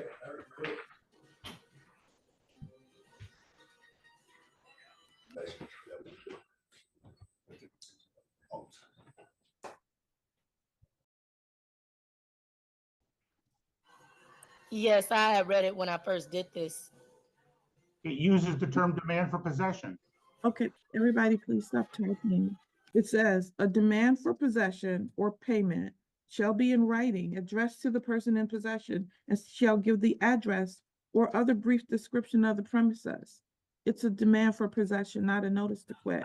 Okay, so is there proof of service of it on the record? That's a different question though. So, okay, go ahead. But that's the question I asked next. Once he said that the But I demand for wanted to possession. clarify your question before. I appreciate I just want to point out, Baha just texted me. She's playing Oblivion, which is my favorite game of all time. She started playing it recently because the remaster came out, and she just closed her first Oblivion gate. So, congrats. All right. Ms. Sorry, Charles, non please, sequitur. her question next is there proof? Do you have a proof of delivery or service for that demand for possession? Nope. Nope. Did you know that under MCL that you're required to have a certificate of service or proof of service on the record? Your Honor, I object. She's now, again, she's not using the statute changed 10 years ago so that you now need, on a demand for possession, a certificate of service. And that's what's at the bottom of the page. Sorry, it's stupid, but my brain is trying to figure out what kids' movie is on in the background that her kid is getting distracted with, because I can hear a children's movie playing. And if I identify it, it'll bring me great satisfaction. If she's looking for a proof of service, meaning somebody going to the door, she's going to get the wrong answer again. The term is certificate of service, and I believe Ms. Charles will answer that question differently because there is a certificate of service at the bottom of the demand. So I would appreciate if she's going to cite statutes, she cites them correctly. Okay. That's fine. I didn't cite an exact statute, but I appreciate your objection. I just said MCL. I appreciate your objection. William Shakespeare with 28 months says, I only own the OG Xbox 360 version of Oblivion. Maybe I should boot it and check out the jank graphics. I think the game's fun. I still liked replaying the old version, but the remaster really makes it so much easier. Because they're both under MCLs. Both proof of service and certificate of service are both under MCL. No. All right, well, everybody, You so can I make my ruling? let's just okay. All I'm trying to do is ask questions to make sure certain things are on the record. A certificate of service Okay. is not on the disposition. Nerdy, thanks for a 205 stream streak, says Doctor Who followed by Sovsits. That must be the most me Saturday in a long time. Fun. And just like she read on 657-16, was the property described on that dispossession? Yeah. Was there a description of the property? Yes. If there was a description of the property? Correct. On my copy, there is no description of the property. But let's continue. Does your company participate in HUD programs or accept federal HUD assistance? Yes. Okay. Did you provide me with grievance procedures required by HUD? Did I provide you with what? Grievance procedures required by HUD. Your Honor, I object. That's irrelevant. There are no such grievance procedures under this anything that I'm aware of. I mean, I don't even know what she has a grievance about. Right. The grievance would be with the breach, and you all have a grievance, and hence on why. Okay. So I think what she's citing here is something under HUD for property management companies or individuals that ended up taking money from HUD in order to get like federal monies for certain things need to comply with certain standards determined by HUD. So it seems like if you have a grievance with a landlord that's taking HUD funds, they might be required to provide you with HUD grievance forms or something, basically ways you can try and deal with whatever the conflict is. But this isn't an issue where there's like a conflict where like the landlord isn't fixing something, right, and you're gonna withhold rent for that purpose or whatever. This is literally you just not ever paying your rent, so they're evicting you. You don't have a grievance, you're just not paying rent. You initiated a hearing for the breach of the contract. So it goes back to HUD because you're publicly funded, right? No, we're not. No, we're not publicly. Well, you accept HUD housing. You accept HUD housing and you apply and you are in compliance with HUD laws and policies, correct? Yes. Right. Okay. So if you have HUD terms and you're Your Honor, I object. Miss Battle is taking. Object to what? I didn't say anything yet. Well, you are in the middle of talking about something. What do you mean you haven't said anything yet? Because she asked Miss Charles a question, which was, do you get any funding from HUD? Yeah, most companies do. We do. And then she takes that and starts taking that to the grievances, they're not allowed to live there rent-free. Question where it says, well, when you get funding from HUD, you And then she's assuming. I didn't assume anything. I asked the question. Okay, what was the question you were gonna ask? I said, do you have to follow HUD's policies? That was my next And question. she said yes. Right. And then you objected after that. No, and then you started the next question. No, I started the question, but I didn't get it out my mouth Everybody, before you please objected just me. let her ask the next question, and if you have an objection, I can hear it after she finishes her question. Okay. Are you aware that before you initiate a hearing in court or the administrative process before court, you have to have an administrative hearing by a HUD administrative judge? Your Honor, I object. I'm not aware of any. Say no. I mean, that's Just not. say no because you're not aware, and that's okay to not be aware. That just means that you are not aware of the laws that govern. No, it doesn't, because This. that is not the law, ma'am. How is it? Okay. You're making. Are you aware of the requirement under 42 USC 1437 D? The judge rolled her eyes. Did you see that? Again, this judge is usually pretty good at holding back like how she's feeling about stuff, which, you know, is part of the job. But she is fed up. Look at her. That is not the law, ma'am. How is it? Okay. You're making. Are you aware of the requirement under 42 USC Eye roll, 1437 DK for federally funding or accepted landlords to resolve disputes through HUD before an eviction proceeding? Your Honor, again, I'm going to object. The fact that Ms. Charles answered the question about. Like, is that a rule for, like, public housing or something that she's reading incorrectly? About I genuinely don't know where she's going having a wrong with that relationship one. with HUD doesn't mean we are a federally funded property. I didn't say that. I see. Okay, yes. It seems like she is confusing it with, like, primarily stuff that's, like, created as, like, public house. Okay. All right. We're federally funded. So let's be clear. Just I said either federally funded or get federal funds, which you do if you accept Section 8 and vouchers. No, that's not true. Why is it not correct? You had to think about it. Yes, it is correct. You had to think about it. Got you. That's not how that works. Is if you received any type of funds from HUD, which is through Section 8 vouchers or regular vouchers, you get what I'm saying? You receive funding from HUD. We are. Do you? I'm not saying that. I'm not saying that you're funded and that they give you loans of that nature. I am saying that you are within their practice and policies of HUD. HUD does seem to have rules around grievance procedures. Yeah, the thing is she didn't have a grievance. She's just not paying rent. Guidelines because you accept HUD in Section 8.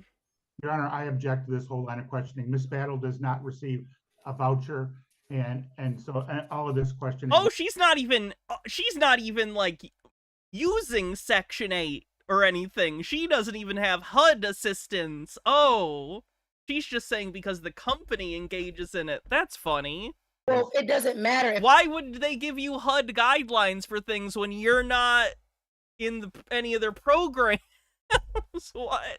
If I receive a voucher, it matters that you are of that type of entity that needs to go through HUD because you accept those things. So Your you Honor, agree with those terms and policies of HUD. Your Honor, she's making that up again. I'm not making that up. If you're saying that, how am I making it up? It's under 42 USC 1437 DK. Battle. It's a federal registrar on it.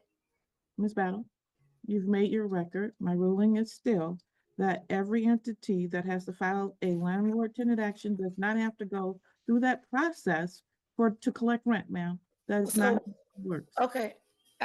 Okay. You're saying that it doesn't have to, but HUD says that not a these are debate. the None. requirements, hence why MCL at the bottom is trying to align with HUD guidelines on the same registrar that I'm talking about.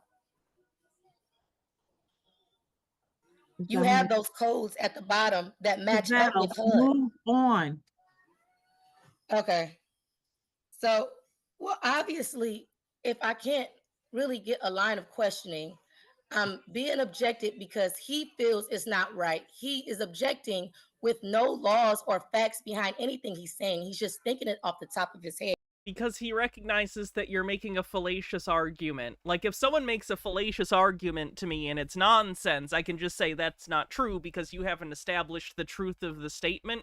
And I understand that it might seem confusing to you because you don't know where you're going wrong, but to him and the judge, who are both aware of, like, the law regarding landlord-tenant, they know that what you're saying is incorrect.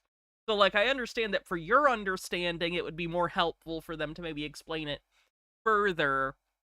It's not really conducive to the entire court process to every time you don't understand something to argue with you about it, because clearly you're not the kind of person who's going to sit there and listen and understand, oh, I was wrong. You want to argue about it. So, like, what do you want them to do? I'm not getting a fair hearing here. Ms. Battle, move on. Move on. So, okay. Do you have a copy of the court establishing jurisdiction? The audacity of her to get mad when she gets called a sovereign citizen and she pulls this. Who's that a question for? Dawn, my plaintiff. No, I object. I mean, the court's already said they have jurisdiction over the The property. court said that she had jurisdiction because she said so, and that's non-judicial. She's a judge. It is judicial. Whatever the fuck she rules is judicial. She's a judge. You're fucked. Okay. Ms. Battle. The little, okay. So, and that's non-judicial. Okay. Ms. Battle, move on. Move on to what? If I cannot have, this is not a fair hearing. And again, this is why you're trying to turn this into. I'm not trying to turn it into anything. I'm just trying to state the laws, and I'm not trying to argue with y'all about anything. You get what I'm saying? I'm not trying to argue with y'all. I'm just trying to get y'all to state and prove y'all facts, and y'all have not proven any facts, but for some reason are hindering me in this proceeding. And that's why I took this case to the U.S. District Court in Eastern. That's why there's an open case right now with all of you all, because this is just not, and I told the Attorney General, and I told the IRS, and I did everything else, because at the end of the day, please move all of on. this is not right. And attorney I'm going to grievances. be filing criminal proceedings against you for all these frivolous things that you're filing against me. So If you please feel that move it's on. frivolous, that's fine, but it's not. My Well, rights you and get the my attorney rights. Yeah, filing false things against a judge is probably not the galaxy brain move that you might think. Are not frivolous. Please move on.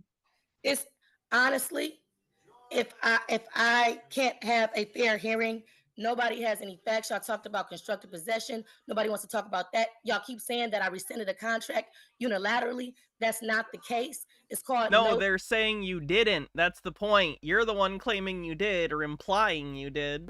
And when a notice goes unrebutted, just like if I was to come here, if I was to get that notice of dispossession and get a notice of a hearing, and I missed that hearing because I did not rebut. No, it's not the same because you're not the court. That's not how this works. It's not how any of this works. That would constitute cross-examination. If you're not going to ask appropriate questions, then I'm just... Basically, it sounds like she sent a nonsense sovereign citizen contract or letter to the landlord office and they ignored it, and she just decided, well, they ignored it. That means I win. I'm going to silence you. So you get the opportunity to ask your questions, or you can just be silenced. I don't have a real opportunity to ask the questions. So at this point, like I said, I'm just going to have to get the federal court involved and get the marshals, because I don't know what you all are going to do. You all have not been acting in honor and with good faith. So I don't know. I'm stuck on what to do. The integrity of the court is questioned. With you. I don't know what that is, but you should seek some mental health. Because something's wrong with you. You have a mental problem. You have a mental problem. Oh God, I've never heard a judge talk like this.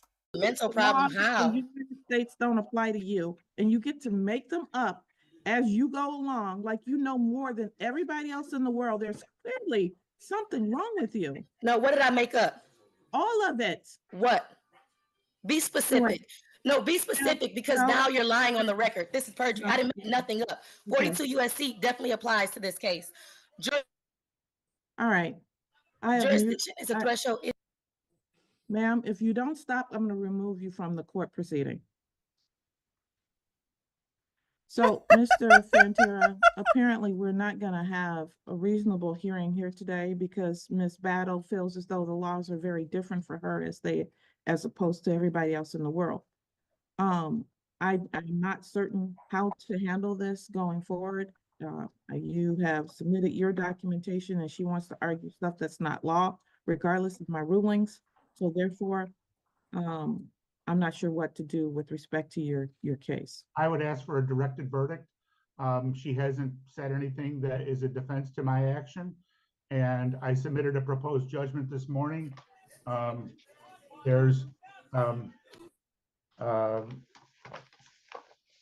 rent owing in the amount of $3,432.42, court costs of $177 for a total of $3609.42. One of the lower balances I've heard for one of these eviction cases. Normally it's in like the closer to $10,000 at least.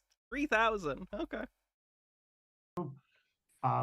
We would ask for a judgment for possession with it right after 10 days, and she can avail herself of whatever procedures she can in another court. So you're saying that none of my objections is valid towards your claim. So having a valid contract is not an objection. Oh, because you're saying that because a notice was given and unrebutted, it's not of law. That's what you're saying, right? Yes, that's not the law. It is. It's the law. It's Wells versus Zendaya of Michigan. It is. It's Ma'am, they're not saying that these cases and statutes don't necessarily exist. They're saying you're employing them incorrectly. You are using them in a incorrect instance. They do not apply here. It's backed in case law. And y'all keep it's okay. Because he can talk, but I can't talk. Ma'am, you've argued that over and over, and I've ruled that it's not. You can file your appeals, file all the things you're filing, but when you file false liens against people, that is a crime. It's not a false lien. You got defaulted on a private side, and you know that. Okay. Okay, so it sounds like she feloniously put a false lien on a judge. That's not a pro gamer move, chat. Whatever. All right, Yeah, so okay. what I'm going to do is grant your judgment in this particular case because I've given her an opportunity to present defenses that are real, and she has refused. Guessing 5 to 6 months of non-payment when her rent was between $500 and $650. Where is she living where rent is that low? That's insane. To do that. I didn't refuse the defenses. You didn't ask me about my piece of the case. I only got to cross-examine. You didn't ask me about my defenses. What are your defenses, ma'am? And rescission is not one. I've ruled that it's not. I'm sorry? I know you heard me. No, I didn't. You said, what are your defenses? And I didn't hear the last piece. Your rescission is not a defense. Okay, that's fine. That is your defense. Right, because, threshold matters are not an issue. But again, like I said, the fundamental objections and a counterclaim, object to the subject matter jurisdiction. You all accept and receive housing funds, making the subject We're matter. going down the same road. Okay, listen, stop. I didn't cut you off. I didn't cut y'all off. You just asked me what my defense was. And all right, I'm done. Wow. You're asking me what my defense is. I can't. Take her out. I've asked her 3 times to stop this. All right, I'm going to grant your judgment in this particular case. Your Honor, are you going to Go. check the box after hearing?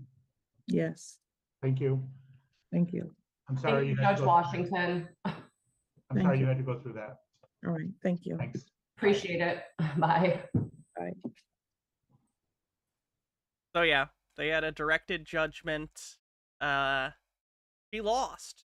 Surprise. I'm sure she'll take that really, really, really well. Oh, this is something that one of y'all sent me. This is, I don't know if they're, like, directly a sovereign citizen, but they're the people that are very against CPS, and cops came to the door to get their kids, and... Hello? Basically, they say no, I think, which, not great. Hello? Hi, is this Yeah, this is Farzine. How may I help you? Hi, Mr. Farzine, can you please come to the door? This is Family Services. The fuck?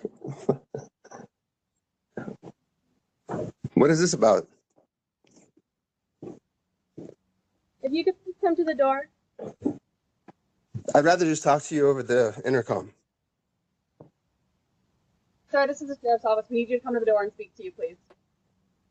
Do you have a warrant? No, there's no warrant, but we'd like to speak to you. Oh yeah, you came without a warrant? What did you think was gonna happen? You should have got a warrant. Like, this is gonna be cringe, but yeah, they're not gonna come to the door. Of course they're not. You don't have a warrant. They're not gonna voluntarily talk to you. Well, this is harassment. Because I wouldn't like to I don't think it's harassment. I think they want to ask you questions, but there's not a warrant, so I guess you don't have to. speak to you. Can I understand the reason for your presence at my home? You'd like to check on your daughter? You want to make checks on my daughter? We'd like to check on her, yes.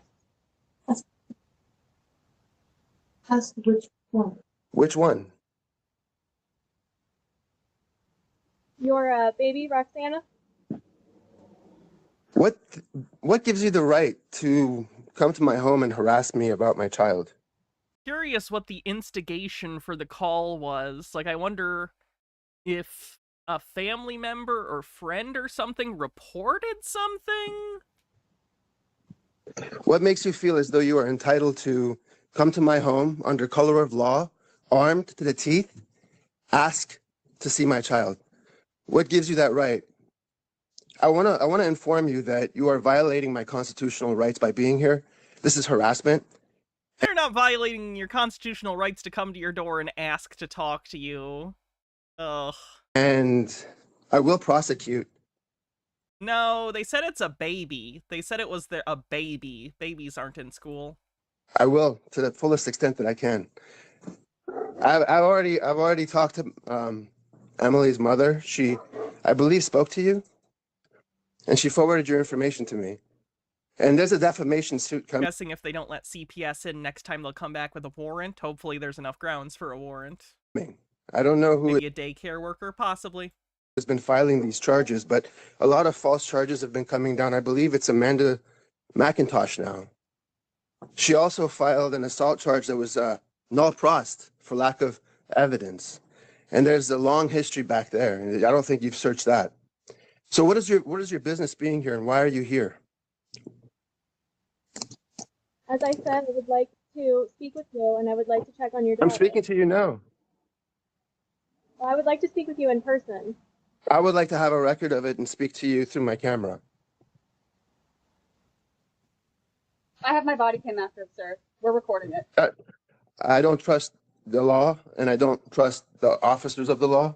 You have proven to be not on my side. So I have my own cameras, and I will record it from where I'm safe behind my home. If you would like to break into my home, then feel free to do so. Okay, we're not going to do that. You just want to have a quick. I have cameras throughout my home and my property. This is harassment, and it will go to my lawyer, and there will be other steps that are taken after this. So it's already, I mean, those wheels are already in motion. Mr. Farzine, are you saying that you will not bring your daughter to the door? I'm saying you have no right to be on my property. People can go on your property and, like, knock on your door, but, like, yeah, they can't just, like, loiter or whatever, but they're not necessarily trespassing just to come up to your door and to, like, try and make contact with you. You have brought law enforcement onto my property. You don't have a warrant. This is an illegal... They really should have gotten a warrant, especially knowing that this guy's probably going to be a pain looking at his potential criminal record. You're coming here to create trouble for me. Under color of law. This is a violation of my civil rights at the deepest level. You think I will bring my child out to you for scrutiny? Oh, was there a Black's Law request? I'm sorry, I missed it. What was the request? What was the word? Afghanistan. Curtilage? Okay, My daughter's sleeping. My daughter is sleeping right now, and you want me to wake her up and bring her out to you for scrutiny, for an examination. Color of law, what an odd phrase. Color of law is an actual thing. The idea is basically, imagine that someone who was a cop pulled you over but didn't have a lawful reason, but they used the police car to pull you over just because they wanted to. That would be under the color of law because you're not actually doing anything illegal. They're not doing anything that has legal authority, but they're using the appearance of legal authority to get you to do something. That would be the color of law. Sovereign citizens and people like them tend to use the term when it does not apply. This is not the color of law. This is just cops escorting a family services person to this door to do their job. You don't feel this is harassment? Hurdle it. Can I have your full name, please, and the badge numbers of the officers? Yes, sir. I'm Deputy Ad. You're not going to get them in trouble for coming to your door. Literally, they were told to do it today. Sir, my dad's number is 3783. And which department? County Sheriff's Office. I know my rights, ma'am. So if you'd like to obtain a warrant and come back here arrest me for some crime that you suspect me of, I would be... Cuckold is in here. Cuckold is in the law dictionary, in case anyone's curious. Cucking stool and cuckold. Cuckold, a man whose wife is unfaithful, the husband of an adulteress. It is explained that the word alludes to the habit of the female cuckold, which lays her eggs in the nests of other birds to be hatched by them. To make a cuckold of a man is to seduce his wife. Anyway, to the other word. Happy to go that route with you. But I don't trust you, and I don't trust that law enforcement that has badges and guns to do the right thing. You're on my property illegally, by the way, and I wish you off of it. Curtilage, the enclosed space of ground and building immediately surrounding a dwelling house. All right, there you go. Please go obtain a warrant and come back. I wanted to come talk to the door to us. All I wanted to do was check They're on the trying to set up for the warrant. I kind of assumed. I assumed that this interaction will be described to a judge in the application for the warrant. for your child. However, This is harassment. Please understand this is harassment of law enforcement. Under color of law, you're coming here to harass me and my family because of a complaint of a person that has been known to harass me and create false and fictitious charges and criminal mischief against me and use and weaponize law enforcement. I mean, this is taxpayer dollars. Your agency, the other agency, this is government abuse by a CIA agent.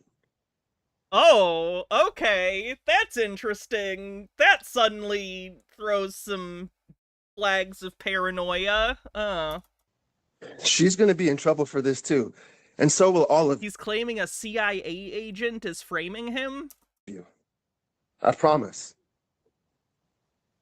There is a reckoning. It's going to come.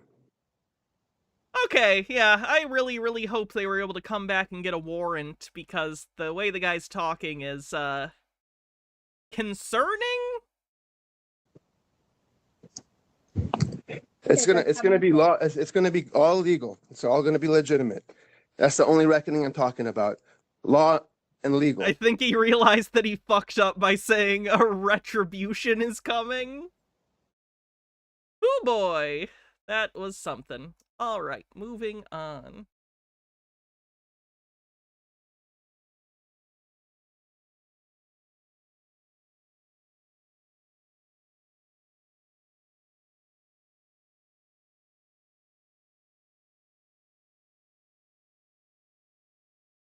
Good morning. So this Speaking of CPS, is going to be the video that's specifically on how to fill out the... you posted more of it in Discord. Oh, sweet.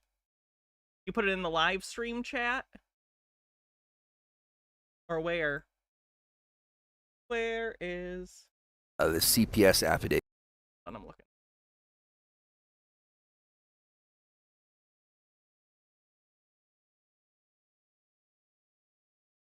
So this is You're the 50-50 till the last 2 minutes. I was trying to give him the benefit of the doubt, too. Genuinely. Because I do know CPS can fuck up. Like, I'm not stupid enough to think, you know, everything's always perfect and fine, but... Let me see if I can...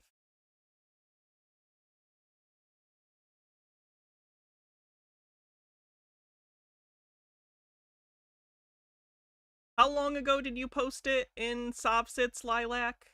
Not seeing it. I believe you. I'm probably just missing it for some reason.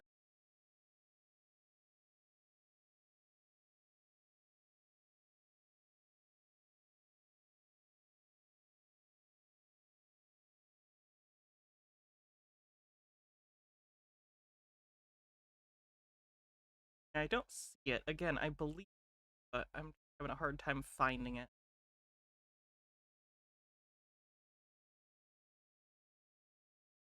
Oh, is this it? Wait, maybe this is it.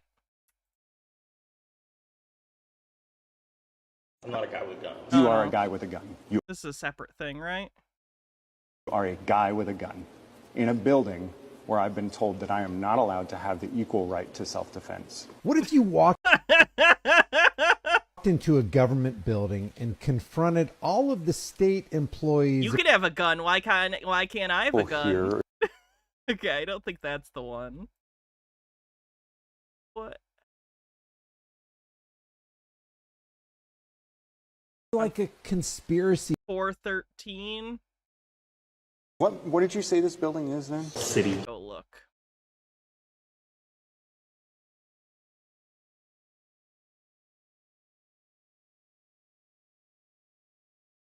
Like a conspiracy of government. And yet most people. Okay. What did you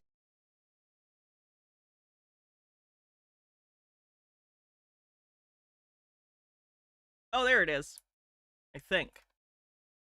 Oh no, the video's unavailable! Did they remove did their TikTok get removed? Hello? Oh, there's one. Hi, is this Yeah, this is Farzine. How may I help you? So does it go on longer, basically? This is harassment. And Or is there, like, you're after coming stuff? here to create trouble for me. It's harassment. So this is the first Can I have your video. full name? Weaponized law enforcement. I mean, this is... Okay, so then there's the next part, I assume. Hello? Hi, is this Yeah, this is Farzine. How may I help you? Wait, is this the same one again? Mr. Farzine, can you please come to the door? This is Family Services. The fuck? Yeah, that was the same one we just watched. Hold on. Next part. Can you open the door? There we go. No, I can't. Can you show me the Thanks, order? Lilac. Yes. If you would check your email, those orders have been sent to you. Okay, so now there has been a court order. Which email? Which email? The one that is with the school. Which email? Oh, hello? okay, so they do mention a school. See, she said a baby, but she did say school, so You said the removal. maybe they're using baby as a euphemism for, like, you know, a toddler, or like a, you know, some people say baby when they're not literally a baby. Orders 3 minutes ago. I just forwarded them to my lawyer. There hasn't been a hearing, so you can't take my children There's a court order. right now. I will not open the door to you. We're going to follow this up with suit against you and Family Services. This is an illegal tactic and a deep violation of my civil rights. You know, I already have the video evidence that I needed, and I was already seeking civil rights litigation. This is just going to be another one on top of it. There has not been a hearing. There is no removal order. This is something that you have submitted to the court, and you just sent it to me 3 minutes ago. I have the timestamp on when you sent it to me, and you sent it to my work email, not the email I have on file with the school, which is my Gmail. You're a liar. It's obvious from your demeanor. It's obvious from your demeanor that you are ill-intended. Also, you're shifty, you're shady, you're self-soothing with your hand, and I don't trust you. I will not open a door. Yeah, she's probably nervous because she's dealing with unhinged people, which is unfortunately part of that job, I would imagine, in the extreme. Probably a scary job, to be honest. Free to break down the door and break and enter my property, and what happens after that will just be what happens after that. Feel free to do so. You're not answering my lawyer. You said you were going to stop by yesterday. You're a liar. You said that you would submit a Freedom of Information Act request telling me what's going on right now. Instead, you show up with these false orders. And there's going to be a deeper investigation going on. Believe me, your problem is that I have the money to fight this. Your problem is that I have the civil rights attorneys to bring you to justice. You're corrupt. Get off my property. You're trespassing on my property. Get off my property right now. Get off my property right now. And they leave. All right, let's see. There does appear to be a couple more parts. Oh, that one got removed too. It's interesting that they're selectively removed. I wonder why. Huh.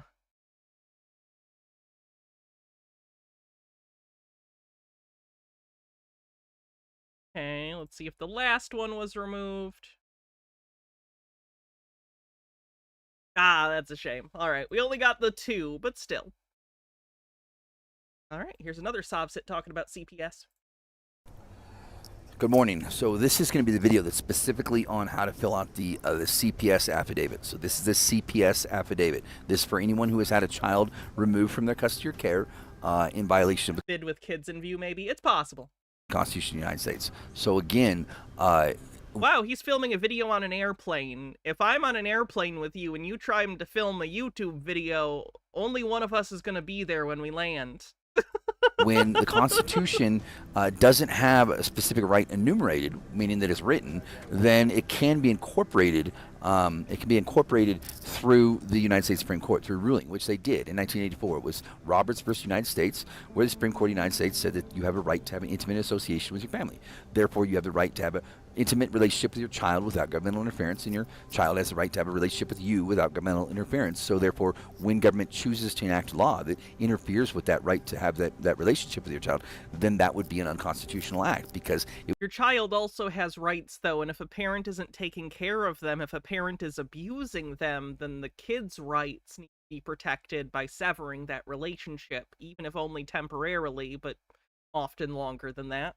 It would be in direct violation of the guarantees of the United States Constitution. So we are bringing this forward now through this criminal affidavit, identifying the fact that the state has enacted its own alternative legislation, substituted for the guarantees of the United States Constitution that has been incorporated by the Supreme Court of the United States under Roberts versus United States, and as a result, that's a crime. And we can talk about instances in which there are a need for children to be removed from their family. We can certainly talk about that, but until we understand. Kind of seems like you don't want to talk about it like at all, and you're just acting like most of the time when kids get taken away it's a problem.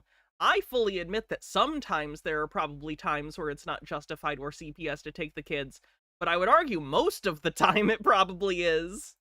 And the terms or the conditions in which that would occur, then we cannot permit it to occur arbitrarily. Therefore, this is an all or nothing situation. You either have a right or you do not. Because is the clip on his mic broken? Probably not. A lot of people like to hold those kind of mics for some reason, and I don't get it. The entire point is you don't have to, but I don't know. Right that can be removed from one person. Is he alone on that plane? I don't think anyone's sitting next to him, so he's either in first or business class, but he's not alone. You're removed from all persons. He just doesn't really give a shit about other people, I don't think. And therefore, it's not a right. It's now a privilege. So we need to get this addressed. So we're going to be doing this through these affidavits. So if you have had a child removed from your care or custody, that's your child, then that would spur your right to be able to bring one of these affidavits in. And remember, it's not just mothers and fathers. This is also a child who had a right that had theirs taken away. So you can fill out an affidavit for your child. If you're a grandparent, you're gonna fill out an affidavit for your child? How is it their affidavit then? That sounds like perjury. That sounds like you want them to write an affidavit claiming a child wrote it when you wrote it. That sounds illegal.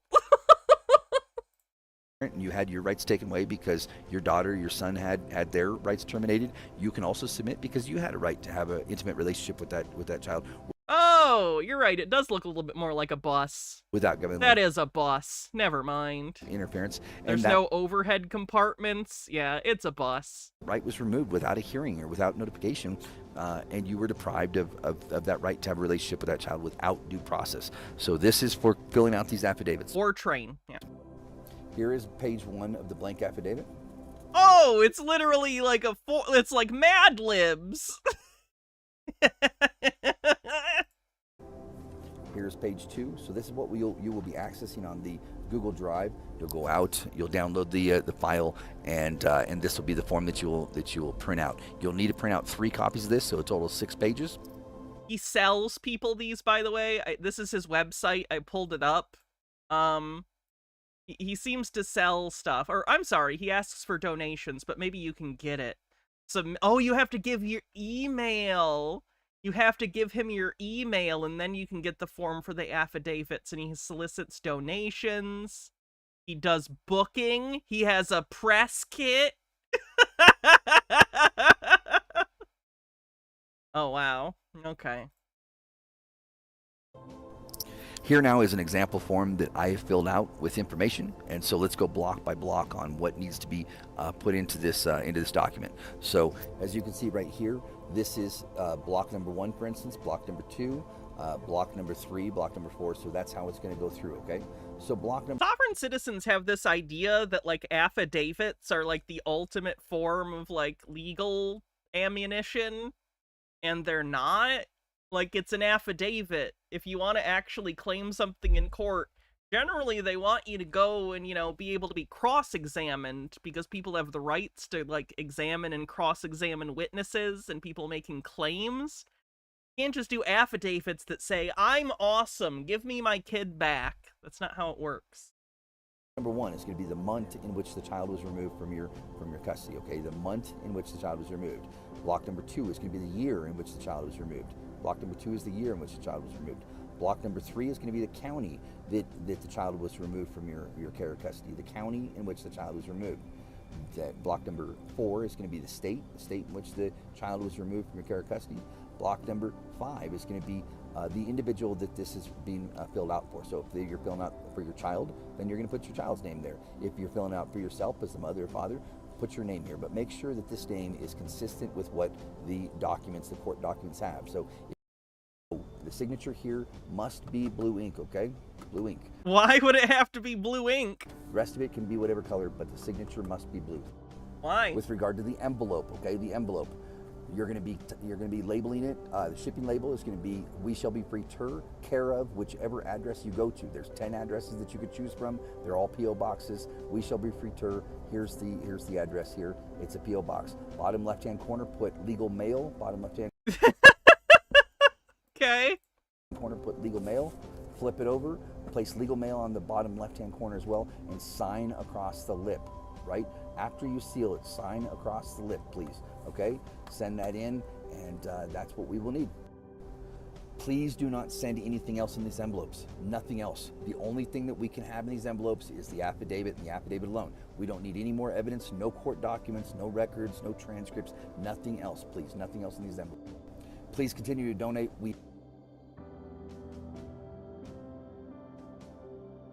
What a guy. For a long time, blue ink was a way to demonstrate signatures were genuine because photocopies were in black and white. That's interesting. That's funny. I wonder if he even knows why he's making that a rule, or if he just heard it somewhere.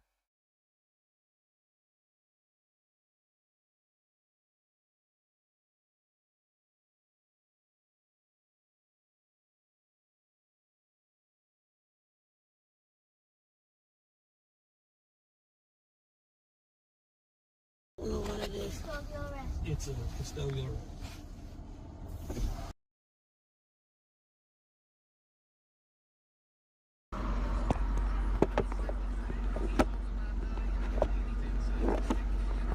Oh yeah, there was no stamp, was there? I didn't even notice he didn't put a stamp. That's funny.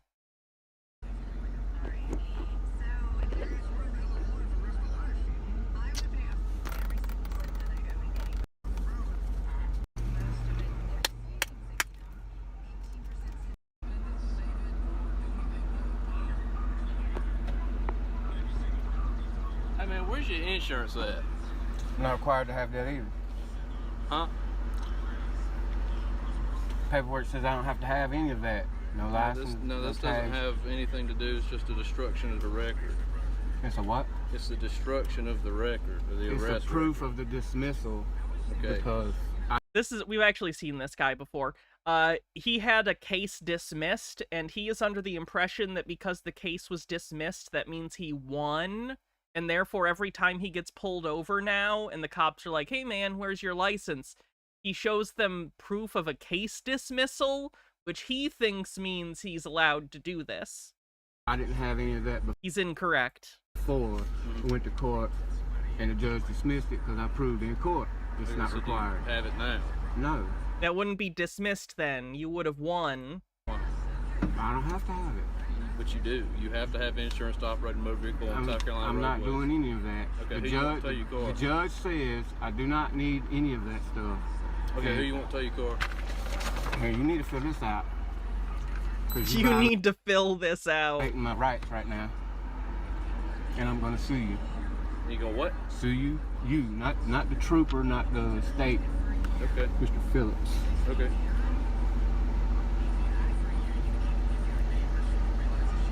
Someone should gift Carp Cozian a sub, because trying to Carp work- Cozian is cool. I would do it, but I don't have the money to do it right now. With you guys, Because my but bills happened. you guys just, Well, man, I'm just asking for your insurance. and I'm just saying that the judge has already said, and this is evidence This of is just a that. destruction of the record. You gotta have insurance to operate a motor vehicle. Benikagami says, see, this is what I was talking about earlier. Me. Sovsid's right-wing pivots to dodge SA charges, anti-vaxxers, all of them. I'm sick of giving them the charity of, oh, they're struggling. So many of them are just selfish assholes. The material conditions we need to address is the selfishness epidemic. We have so many people willing to burn the country just because people ask them for common courtesy. It is a problem.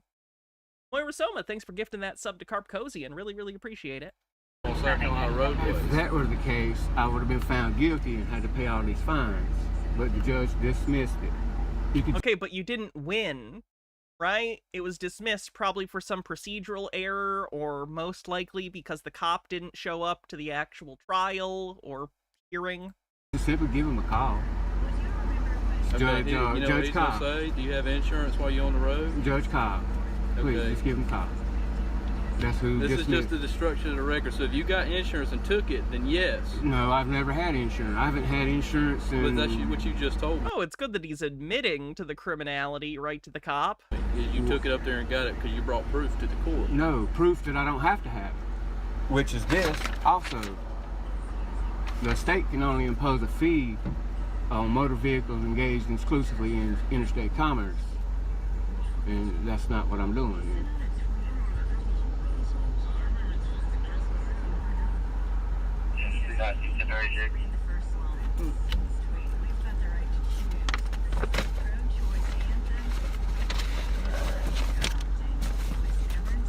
And if you would like to see this, the Department of Motor Vehicles is a business right along with the state of South Carolina. Okay, so who do you want to tow your car? No one's towing my car. I don't need a tow. It operates just fine. I don't need my car towed. It operates fine.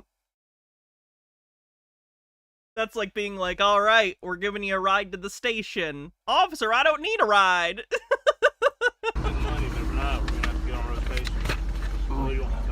Why are you guys doing this despite the fact that it's don't have dismissed? insurance. But it's been dismissed. don't I have proved in insurance. court that I didn't. Business idea, training cops on Sobsit tactics, you could be rich. My actual thought, if I could choose anything to do with the amount of information I have on sovereign citizens, I wouldn't want to teach cops, because I don't think I'd be very good at it. I don't relate to cops.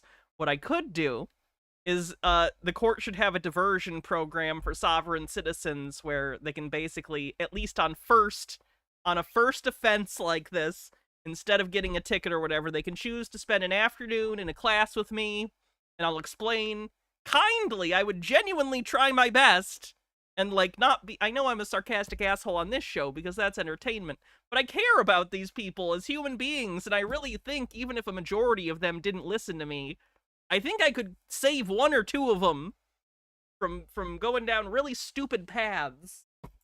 Need insurance. You don't have What about lawyers? That would be fun. Lawyers aren't bad. insurance. I know. But I don't have any qualifications. I know this is all delusional and would never happen. This is in a hypothetical where I have agency. So who Who you want to? And the judge dismissed that. Could you please just call him and talk to him? Okay, I don't know Judge Cobb. He's Blacksburg magistrate. I don't go to the Blacksburg magistrate. I don't know how they do business at the Blacksburg magistrate. Well, I do know you have to have insurance to drive on South Carolina roadways, and your license is suspended. That's the contract with the state that I don't driving have. is a privilege, not a right. No, it's a privilege if I contract with the state. It's a right. You have to have a valid driver's license to operate on the road. So we can either do the tickets and you can come back to court, or we can go to jail. All right. Like I said, we're trying to work with you here, man. Okay. Well, can I get your word on something? I mean, it depends. I'm not going to be the one writing the tickets. Notice the principal is notice the agent. Notice the agent is notice the principal. There's your notice. When I write my tickets, what you gonna do? Take me to jail, or you just write me a ticket? This guy is Dale Gribble. Sorry, it just dawned on me. This guy is just real life Dale Gribble. That's up to him. But are you gonna write him a ticket or take him to jail? I'm trying to write the ticket. Is that all you're gonna do? Is write me a ticket, tow my car? I don't have a choice. Just write a ticket and tow my car. That's it, right? So when I come to court and I beat you again, why are you looking at me? He's the one writing the ticket. Because y'all are on the same team.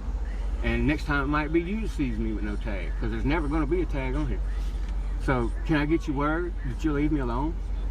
I'm not out here causing any harm. I'm not bothering anybody. So what are you going to do when you hit my old lady with my kid in the car? I'm not going to hit anybody, and if I did, I'll pay for it. I'm not going to hit anybody.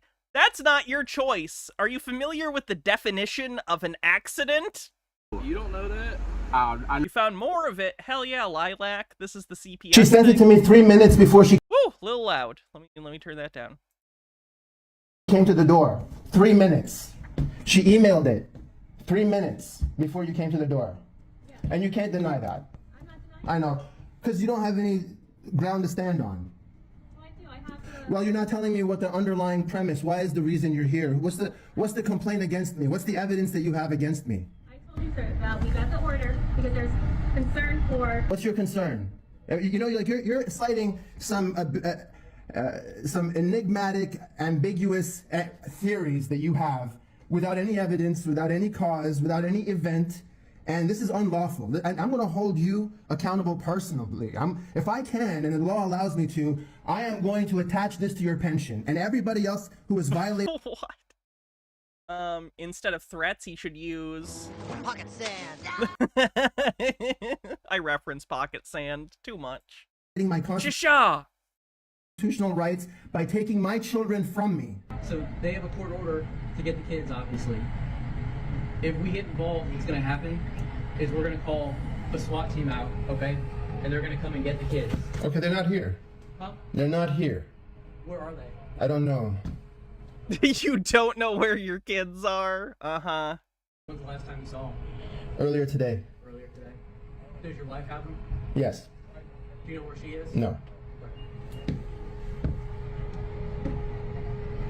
Threatening me with SWAT.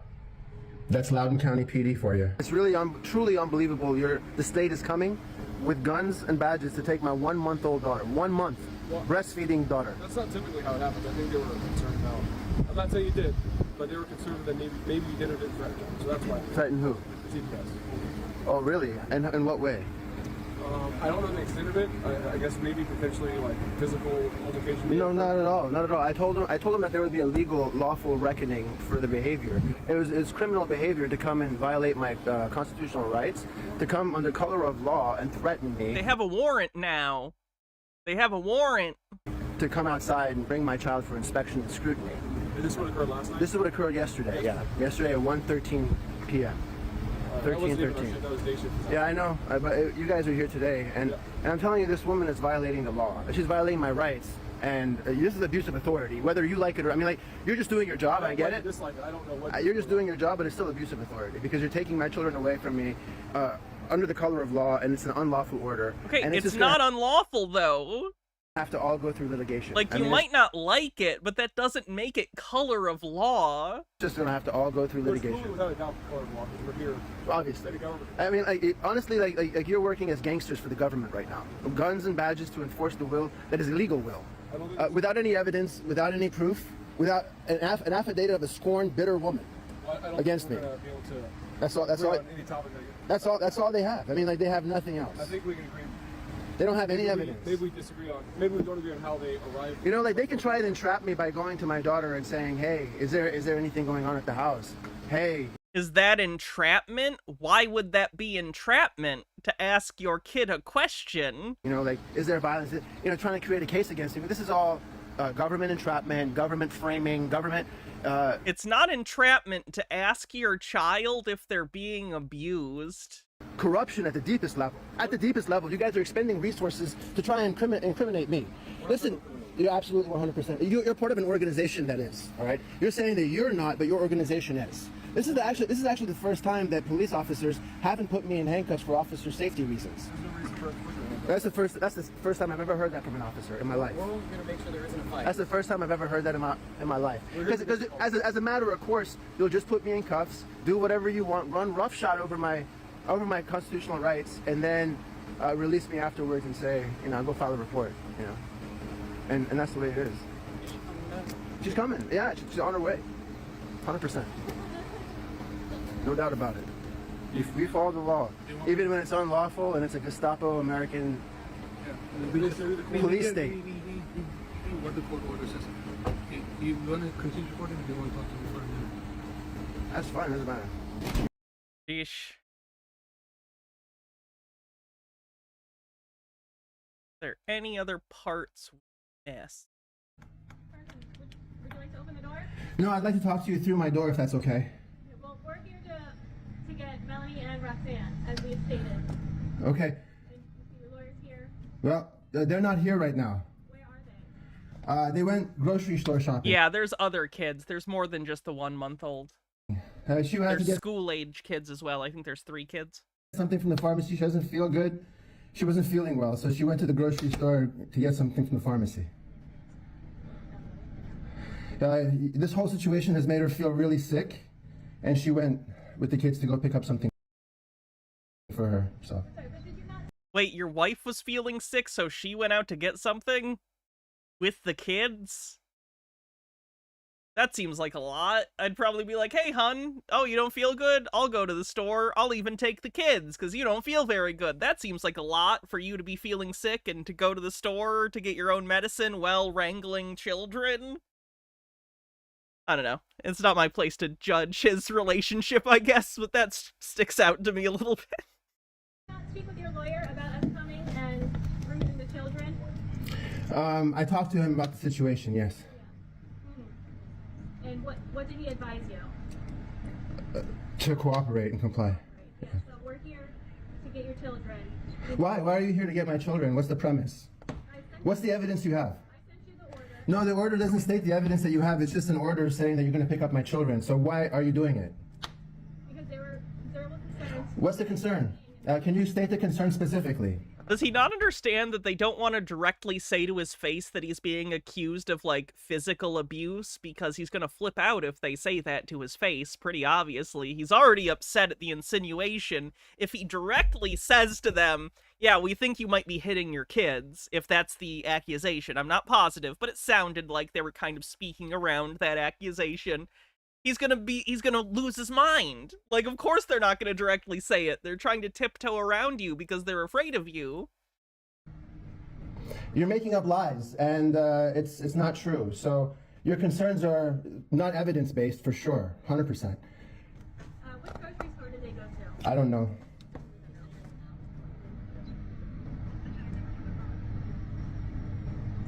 Do you know the tag number for your car? I don't know. I mean, you guys can search it up probably. Violate my constitutional rights some more. Go ahead. You're welcome to do it. You've already done it a lot. I'm gonna hold you to account for it too, Kelly. Smile and smirk. Go ahead. I'm gonna hold you to account. And they don't know if he's armed or not, true? Are you going to cooperate? Absolutely. You know, you're violating. By the way, this is the kind of situation that I do think is risky for cops. I know I've talked before, like, oh, being like a pizza delivery person is statistically more dangerous than, like, being a cop. Not in these situations. If you're, like, a cop or a CPS worker, that is a dangerous thing. I imagine that and evictions in the United States are very dangerous statistically because people freak the fuck out if you try and take their kids, even if it's justified. or, you know, they're removed from their home, which is very sad. That is probably very statistically dangerous. My rights, and I'm going to take you and Loudoun County to task on this because you got to stop. This is corruption at a deep level, systemic. That you're coming here as a state, as a police state, to take my children from me without evidence, without cause. You've been able to obtain a warrant, or you're going to.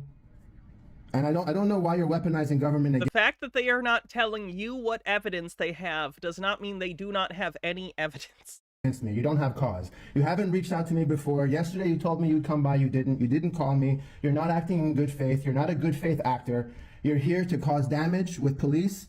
Under color of law, you're here to cause trouble for me.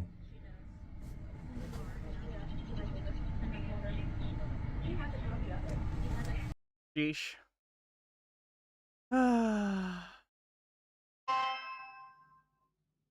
Good afternoon, Kelly, or good evening, Kelly Hendricks. I'm Miss Martini. I'm here. I have 2 court orders. Yep, and we already saw that part. All right, I think we have the whole story. I assume they ended up finding the mom and the kids, or she ended up coming home like they said. Crazy situation. I know I can pay for it. How's that? I mean, what if she drives a daggum $200,000 car? Then I guess I'll be working for you the rest of my life. Seems like we all have to anyway, don't we? But I'm not working for you. Why are you apologizing, Lilac Rosenberg? Thank you for sending all of that. You have nothing to apologize for. I'm really glad you sent that. Why apologize? Thank you. Now. And the judge told me that as well, because I asked him, this was Judge Wright, this last month, when 6 of these things got dismissed from the Highway Patrol, I asked him to give me an injunctive relief for you guys to stop harassing me. And you know what he said? They don't work for me. But he's the judge, right? He can't tell you what to do because he don't work for you. You don't work for him, but I don't work for you. So how do y'all get to tell me what to do? State law. How do you get to tell me what to do? What about... Wait until this guy hears about the monopoly on violence the state has. Crazy shit. I don't work for the state. This is an employee-employer thing. Yeah, it is. You're just enforcing law. I never met you till today. I wouldn't have known you for Adam. I saw you at the grocery store. Right. But Same I know here. that I have to have insurance. I have to have a tag on my car. I have to have a valid license just like everybody else. Because you state law. work for the state.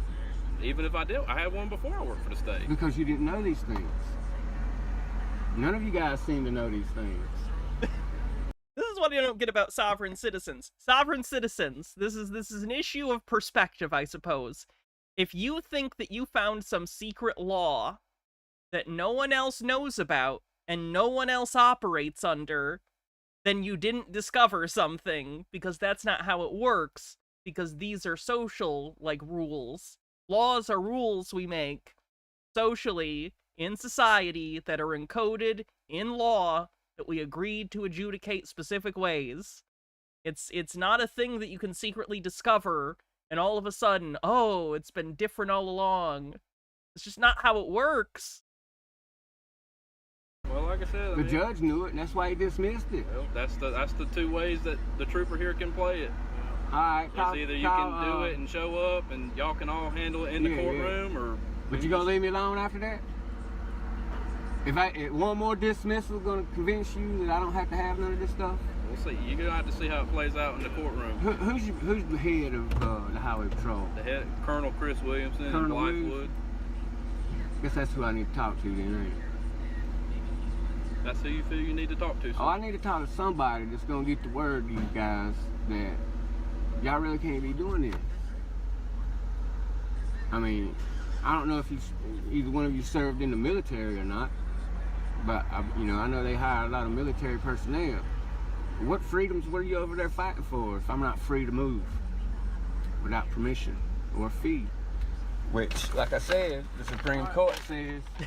You don't dig law in the law mines or pick them from law trees. I pan for law in the river. I said call turkeys if you're gonna do it. Okay.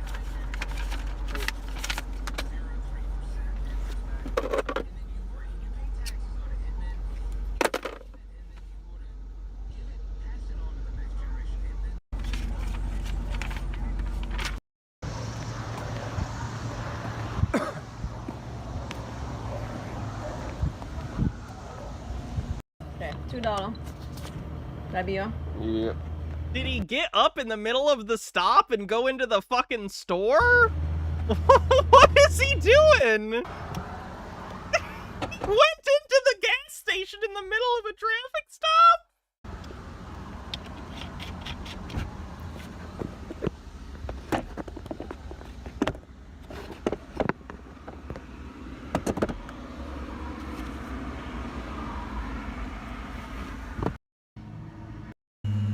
Then I think there's a last little bit.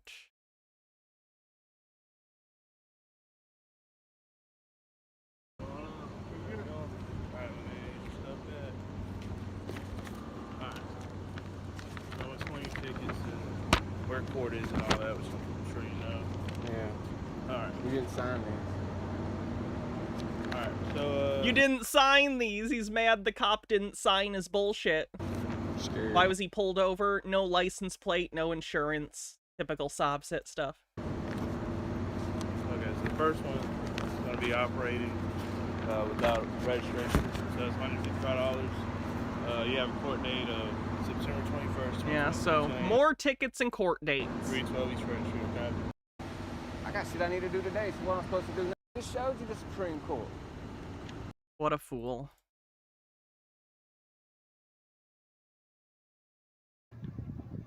Link in the description. I've got the evidence now. They're supposed to be in Article 3 court that we're to be placed in when we're to be tried in court. Guilty, not guilty. And these traffic courts ain't doing that. So now they're about to start going after them. It's now finally being mentioned by the High Court, the Supreme Court. So link in the description, watch it. The guy who plays it will give you his opinion on what they're stating. No, this isn't the pedophile guy. That's a different guy. People that may not understand what the people in the court are saying. But we're about to end traffic law for regular people like me, like you, who don't work for the state. We're not subjected through contract to obey the laws and the authority of the state and the United States government.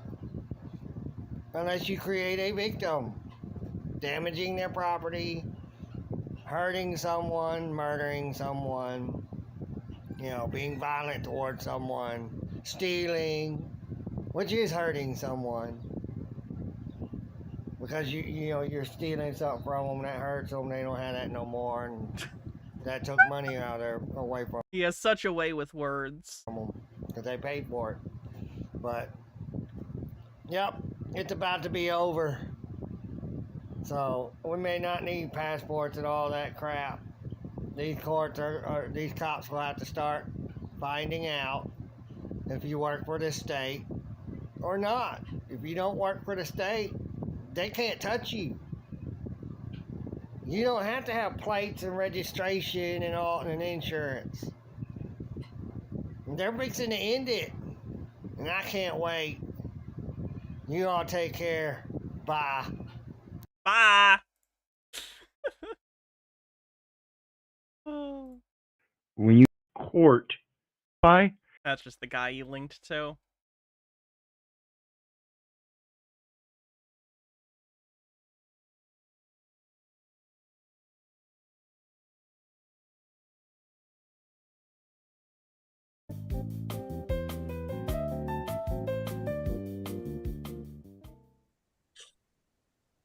Yes. Okay. All right, I can hear you too. All right, this is 240P01688. This is the people versus Lita Bay. Officer Malosh, would you please state your name? Yes, ma'am. First name Nathan, Nathan. Last Malosh, Mloche. And Miss Bay, would you please state your name? I'm the executrix of the estate for Lita Bay. Ooh, executrix. All right, we're here today for, looks like a ticket that was issued back on July 14th of 2024. All right, Officer Milosh, it's the government's burden, so you'll go first. Raise your right hand. Do you solemnly swear or affirm the testimony you're about to give is the truth and nothing but the truth under the penalties of perjury? I do. All right, so what can you tell me about the ticket that was issued on July 14th, 2024, Toledo Bay at Coolidge and Pearson in the city of Oak Park? Yes, ma'am. A citation was issued due to Miss Bay disobeying the red light at actually Coolidge and North End. Once we got through that intersection, Miss Bay did come to a stop at Coolidge and Pearson. And then once that light cycled through, I initiated a traffic stop just north of Pearson, just south of Albany on Coolidge there at about approximately 10:45 p.m. At that time, I went up to speak to Miss Bay. Initially, she refused. She did provide a license and eventually started speaking with me. Returned to my patrol vehicle, at which time she exited her vehicle, went to the rear of her vehicle, opened up her trunk. Went up to speak with her and escort her back to her seat in her car, at which point she started resisting. So my fellow officer and I took her to the front of my car, spoke with her, initially handcuffed for officer safety. We released her without charging her for the misdemeanor for resisting and obstructing, and we just went with the disobey red light. And actually at minute 158 of my body cam, Miss Bay does admit to the infraction of disobeying the red light, stating she had to use the bathroom.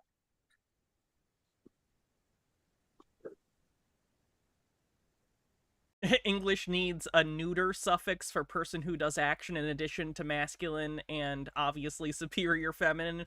Oid, O-I-D, executoid. When you say resisting, what do you mean? So initially we went up to her, asked her to step away from the trunk. Obviously we didn't know what was in there. Instead of master, mistress, mistoid. She then began to retreat from officers.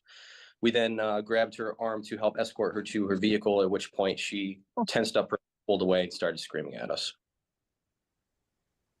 What do you mean by screaming? What did she say? Am I able to reference my report I have here? You may. Thank you. All I have here is that she kept screaming, "Help me." Initially, when she was in her vehicle, she stated she didn't want to speak with us and that we were forcing her to say things against her will, and that she was nervous because we had our sidearms and we were near her children.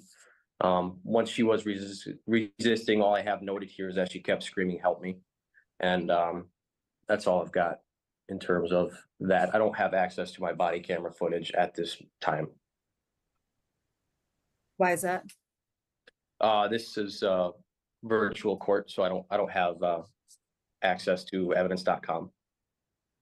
All right, and Miss Bay?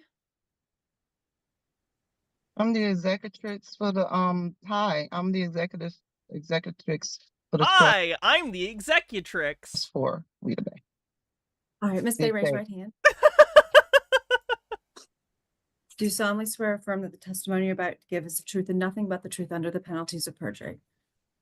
I do. All right. What can you tell me about the ticket that was issued to you? What is the executrix? The feminine of executor. She's doing the trust argument that Sovsids do, where she's claiming that they're not charging her, but they're charging the trust. Nonsense. Your Honor, I actually put in paperwork and asked for discovery, and I was advised that I shouldn't testify until I get my discovery packet. So this isn't a criminal Yeah, this is a traffic court. I don't think there's discovery usually. case. It's a civil infraction. You were free to order under the Freedom of Information Act any information regarding this case prior to the hearing.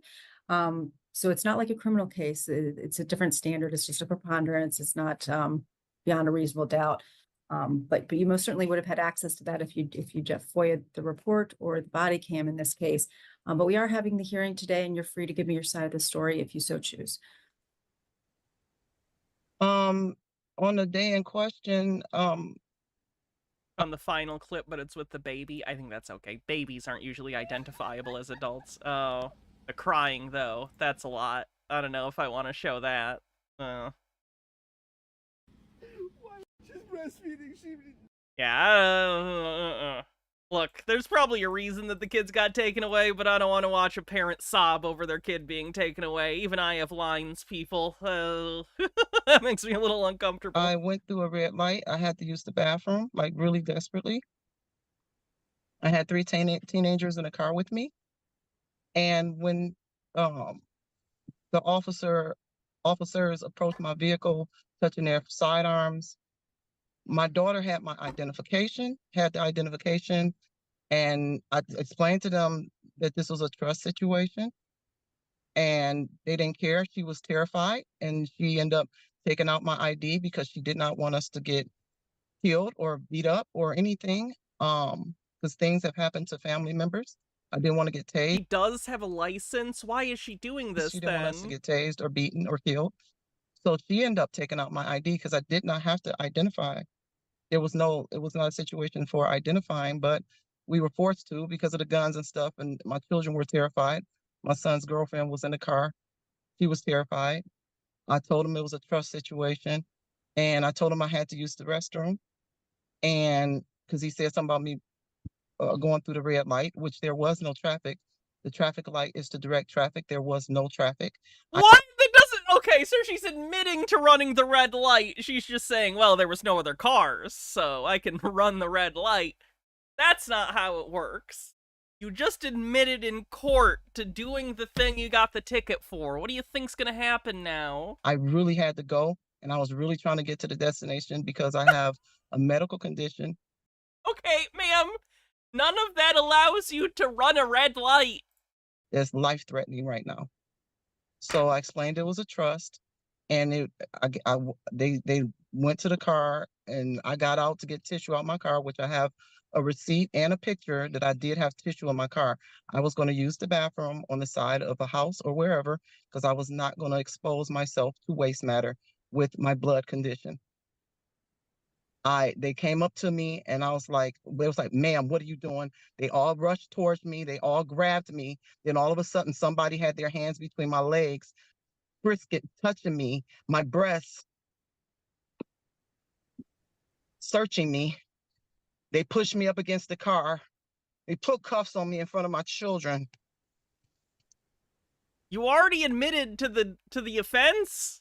I know she's trying to, like, point out, like, this was uncomfortable for me, this was terrible. Okay, this isn't a who had a worse day competition. You are literally in a hearing about running a red light, and you admitted to running the red light. What do you think's happening? They put me in the back of the car. I was screaming for help. They went up to the car, and they were taunting my son in front of his girlfriend and his little sister who looks up to him. Like, I said, I just had to use the bathroom. I asked them nicely. I said, can you please just sit me on the ground? I do not want to waste inside of your car. I wasted myself in my car once I got in my car after they put me in the back of the car. Sounds excessive for running a light. It's not just because she ran the light, it's because she ran the light, and then when she got pulled over, she, like, immediately ran out of the car to go pee, and they didn't know what she was doing. That's a general issue of, like, use of force with cops, though. So, that's what happened on that day. And I asked the officers, how would you want your mother handled? I'm an older woman. And he did this in front of my children. I went to the temple earlier that day, in the Hindu temple, and did sacred rituals. Wasn't nobody supposed to be touching me. And somebody just came up to me and was touching between my legs and my breasts. And I don't know where they came from, and they were all surrounding me. Anything else you want to say, Ms. Bay? I was screaming for help because I was terrified for my life. Okay, but you admitted to running the red light, and that's what this is about. So, you're going to get a ticket. I was not guilty of anything, but needing to use the bathroom and not wanting to soil myself. I just wanted to get to my destination, which was off of Oneida and 9 Mile. Did you pee your pants? Like, I hate to ask, but, like, if it was that much of an emergency that you needed to run the red light and, like, run out of the car, did you pee your pants when they arrested you? Because that would be evidence to me that she really needed to pee. But I don't know, she hasn't said that. I don't know. Which literally 2 minutes away. I did not make it. All right, the court Okay, has heard so the she did testimony pee. from Officer Okay. Milosh and from Ms. Bay in this case. The standard is a preponderance of evidence. Mr. Milosh testified that he saw Ms. Bay run the red light at Coolidge and North End. Ms. Bay acknowledged running the red light red light in question in this case. The people's burden is satisfied beyond a preponderance of the evidence in this case. I'm finding Ms. Bay responsible for running a red light. The fine is going to be $165. You'll have till October 1st to pay it. I will send that to the Novara address where we sent the other notices, so you'll get the paperwork in the mail. You're all set. Excuse me, Your Honor. So what I'm asking you is, I have a question. You're telling me, is the court telling me that trust situations are not seen as trust because this is a trust matter? It's not a trust. This is All not right, what so you Ms. think Bay, it is. there's no trust situation recognized by the court. You are responsible. Make sure you pay the fine back. Well, that one was just sad. All right.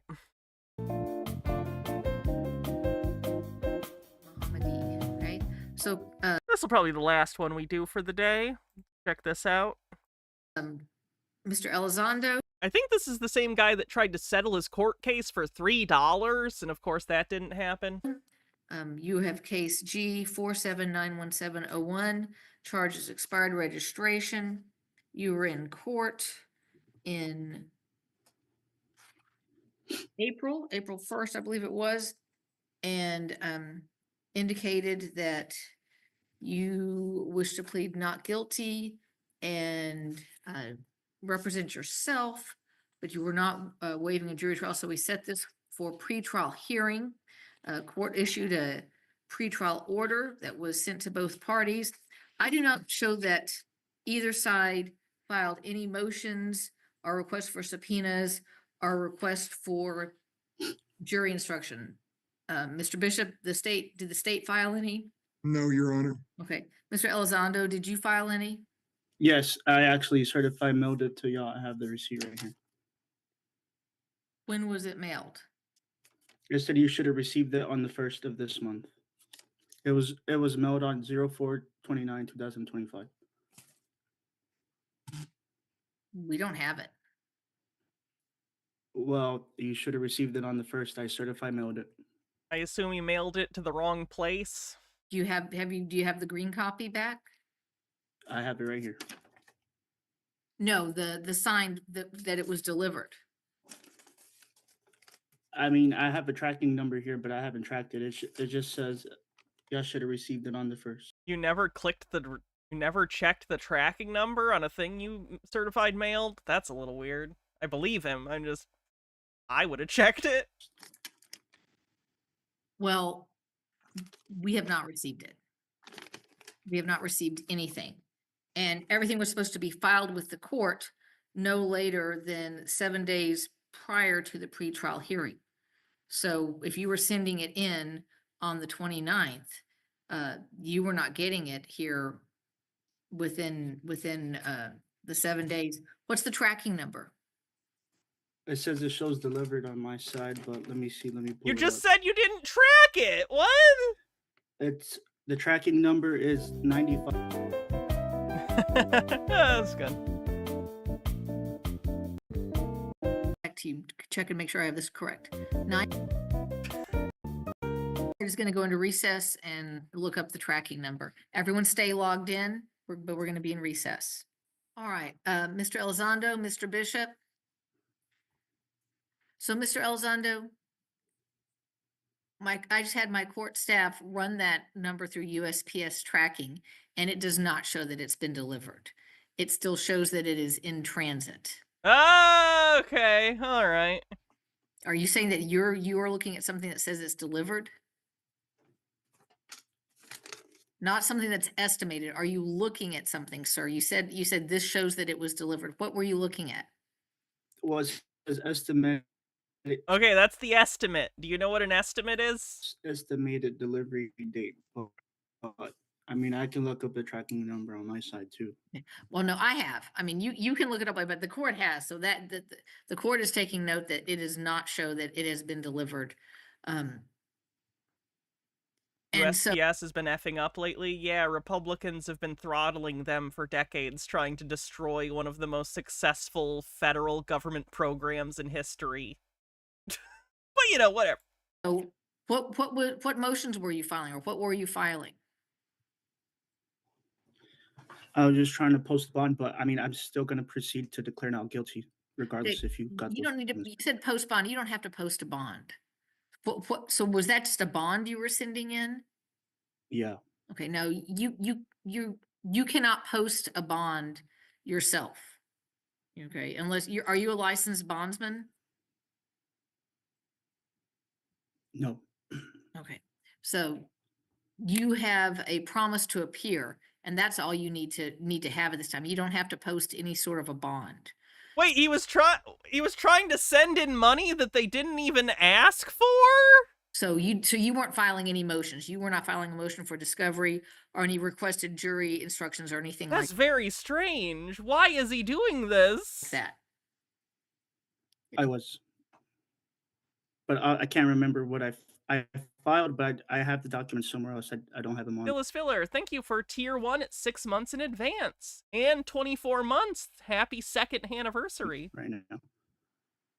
Where would they be? Why do you not have them on you? Because if you thought that this is your pretrial hearing, this is where they were going to be heard. Okay, I still wish to proceed not guilty. I don't need them to No, sir, proceed stop. anyways. Stop. We're not going to the plea at this time. I'm trying to confirm. I asked you, I stated that we hadn't received any motions, and then you said that you mailed them. We've not received that. Then you said to me it was a bond. So I'm trying to determine. You were just trying to file a bond, is that correct? Yeah, Okay. You did not have any written written motions or requests for anything, is that correct? that's correct. Okay, so then, since you don't have to post a bond because you have a promise to appear, we can go ahead and set this for jury trial. So jury trials will be during the day. We'll start at 9 a.m. Parties are to be here at 8:30. The veneer panel will be here at 9, and we'll have the trial. So the first date that we have is August 28th, which is a Thursday at 9 a.m. His eyes look so sad. All right, so Mr. Elizondo, we're gonna set this for trial Thursday, August 28th.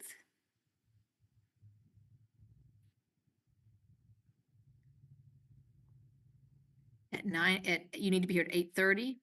This will be in person in the courtroom. That's If fine. you are planning to call any witnesses, you need to have them here, present. Christopher says, best shows, movies set in courtrooms, specific trials. My favorite legal movie is probably My Cousin Vinny, just because it's, like, very funny. Incredibly funny. Liar Liar is also funny. Better Call Saul is good. It doesn't spend a lot of time in the courtroom. It's not like a courtroom drama, but there are legal elements, and that show's really great.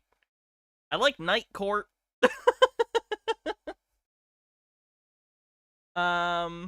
What was the other one? There's a lot of good legal dramas. The one I'm thinking of where it's like there's like a cancer thing, and it's like a younger lawyer taking on a team of lawyers. The heck is that? I don't remember what that movie was called, but I enjoyed that one. To be sworn in and able to testify. Understand? Got it. I wasn't thinking of Philadelphia, but I do like the movie Philadelphia. Is that the Rainmaker? Might be. Do you have any questions about this? No. Well, are you going to send me this information via email? We're going to send you a reset notice. Yes. Yes. Make sure that email's correct. Not courtroom, but 12 Angry Men is good. That's legal, but only from the perspective of the jury room. It's not super accurate, but it is a good movie. Because today I received the email. Matlock or Perry Mason? I'm gonna go Matlock. I'll go Matlock. Perry Mason's fun, but it's very inaccurate. Of course it is. It was a show that originated in like the 50s, but you know. Saying this court hearing was going to be at 6 a.m. and not that Matlock is incredibly realistic either, but you know what I mean. I was present. Sir, and it was I 6 p.m. apologize, there So, was a typo. I do know that you also received numerous communications from the court that said 6 PM. And when I set you for this hearing, I told you it was at 6 PM. Oh, Amistad is also pretty good. It's a really old courtroom drama, but Amistad's good. PM.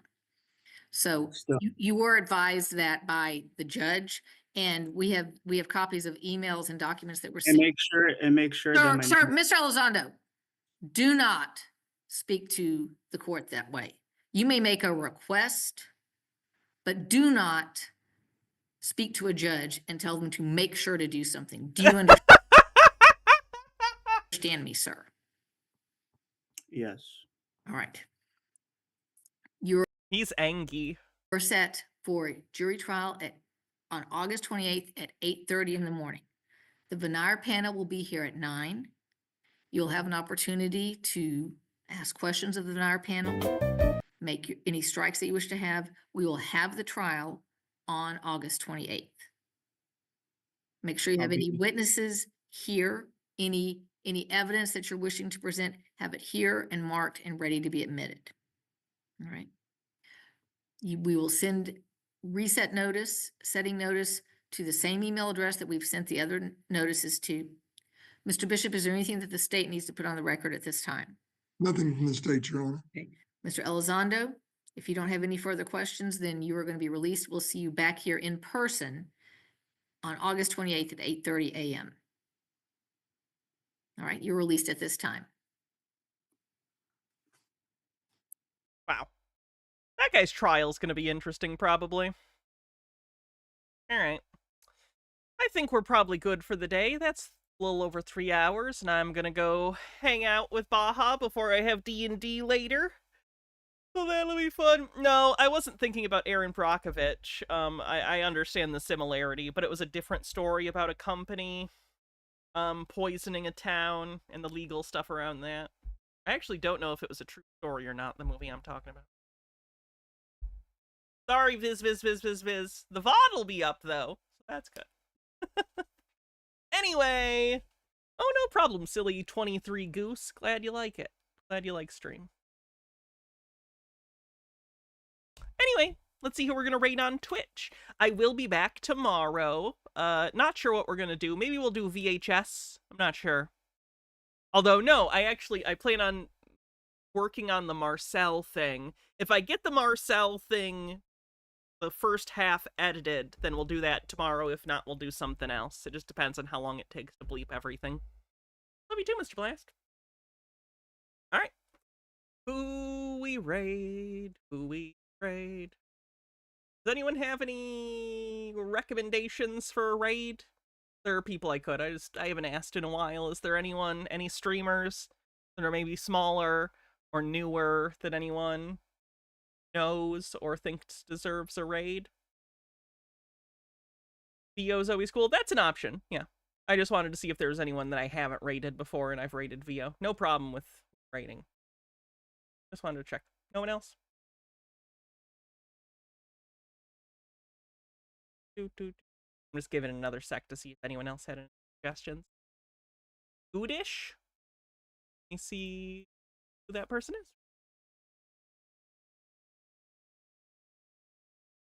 Sure. Completed what essentially is the tutorial here. Alrighty. Have a wonderful evening, everyone. I will see you later. And have a great night. Ba-da-ba-ba-ba. Is that a baby blender? Alright. Fun. Have a good night, everyone. See you later.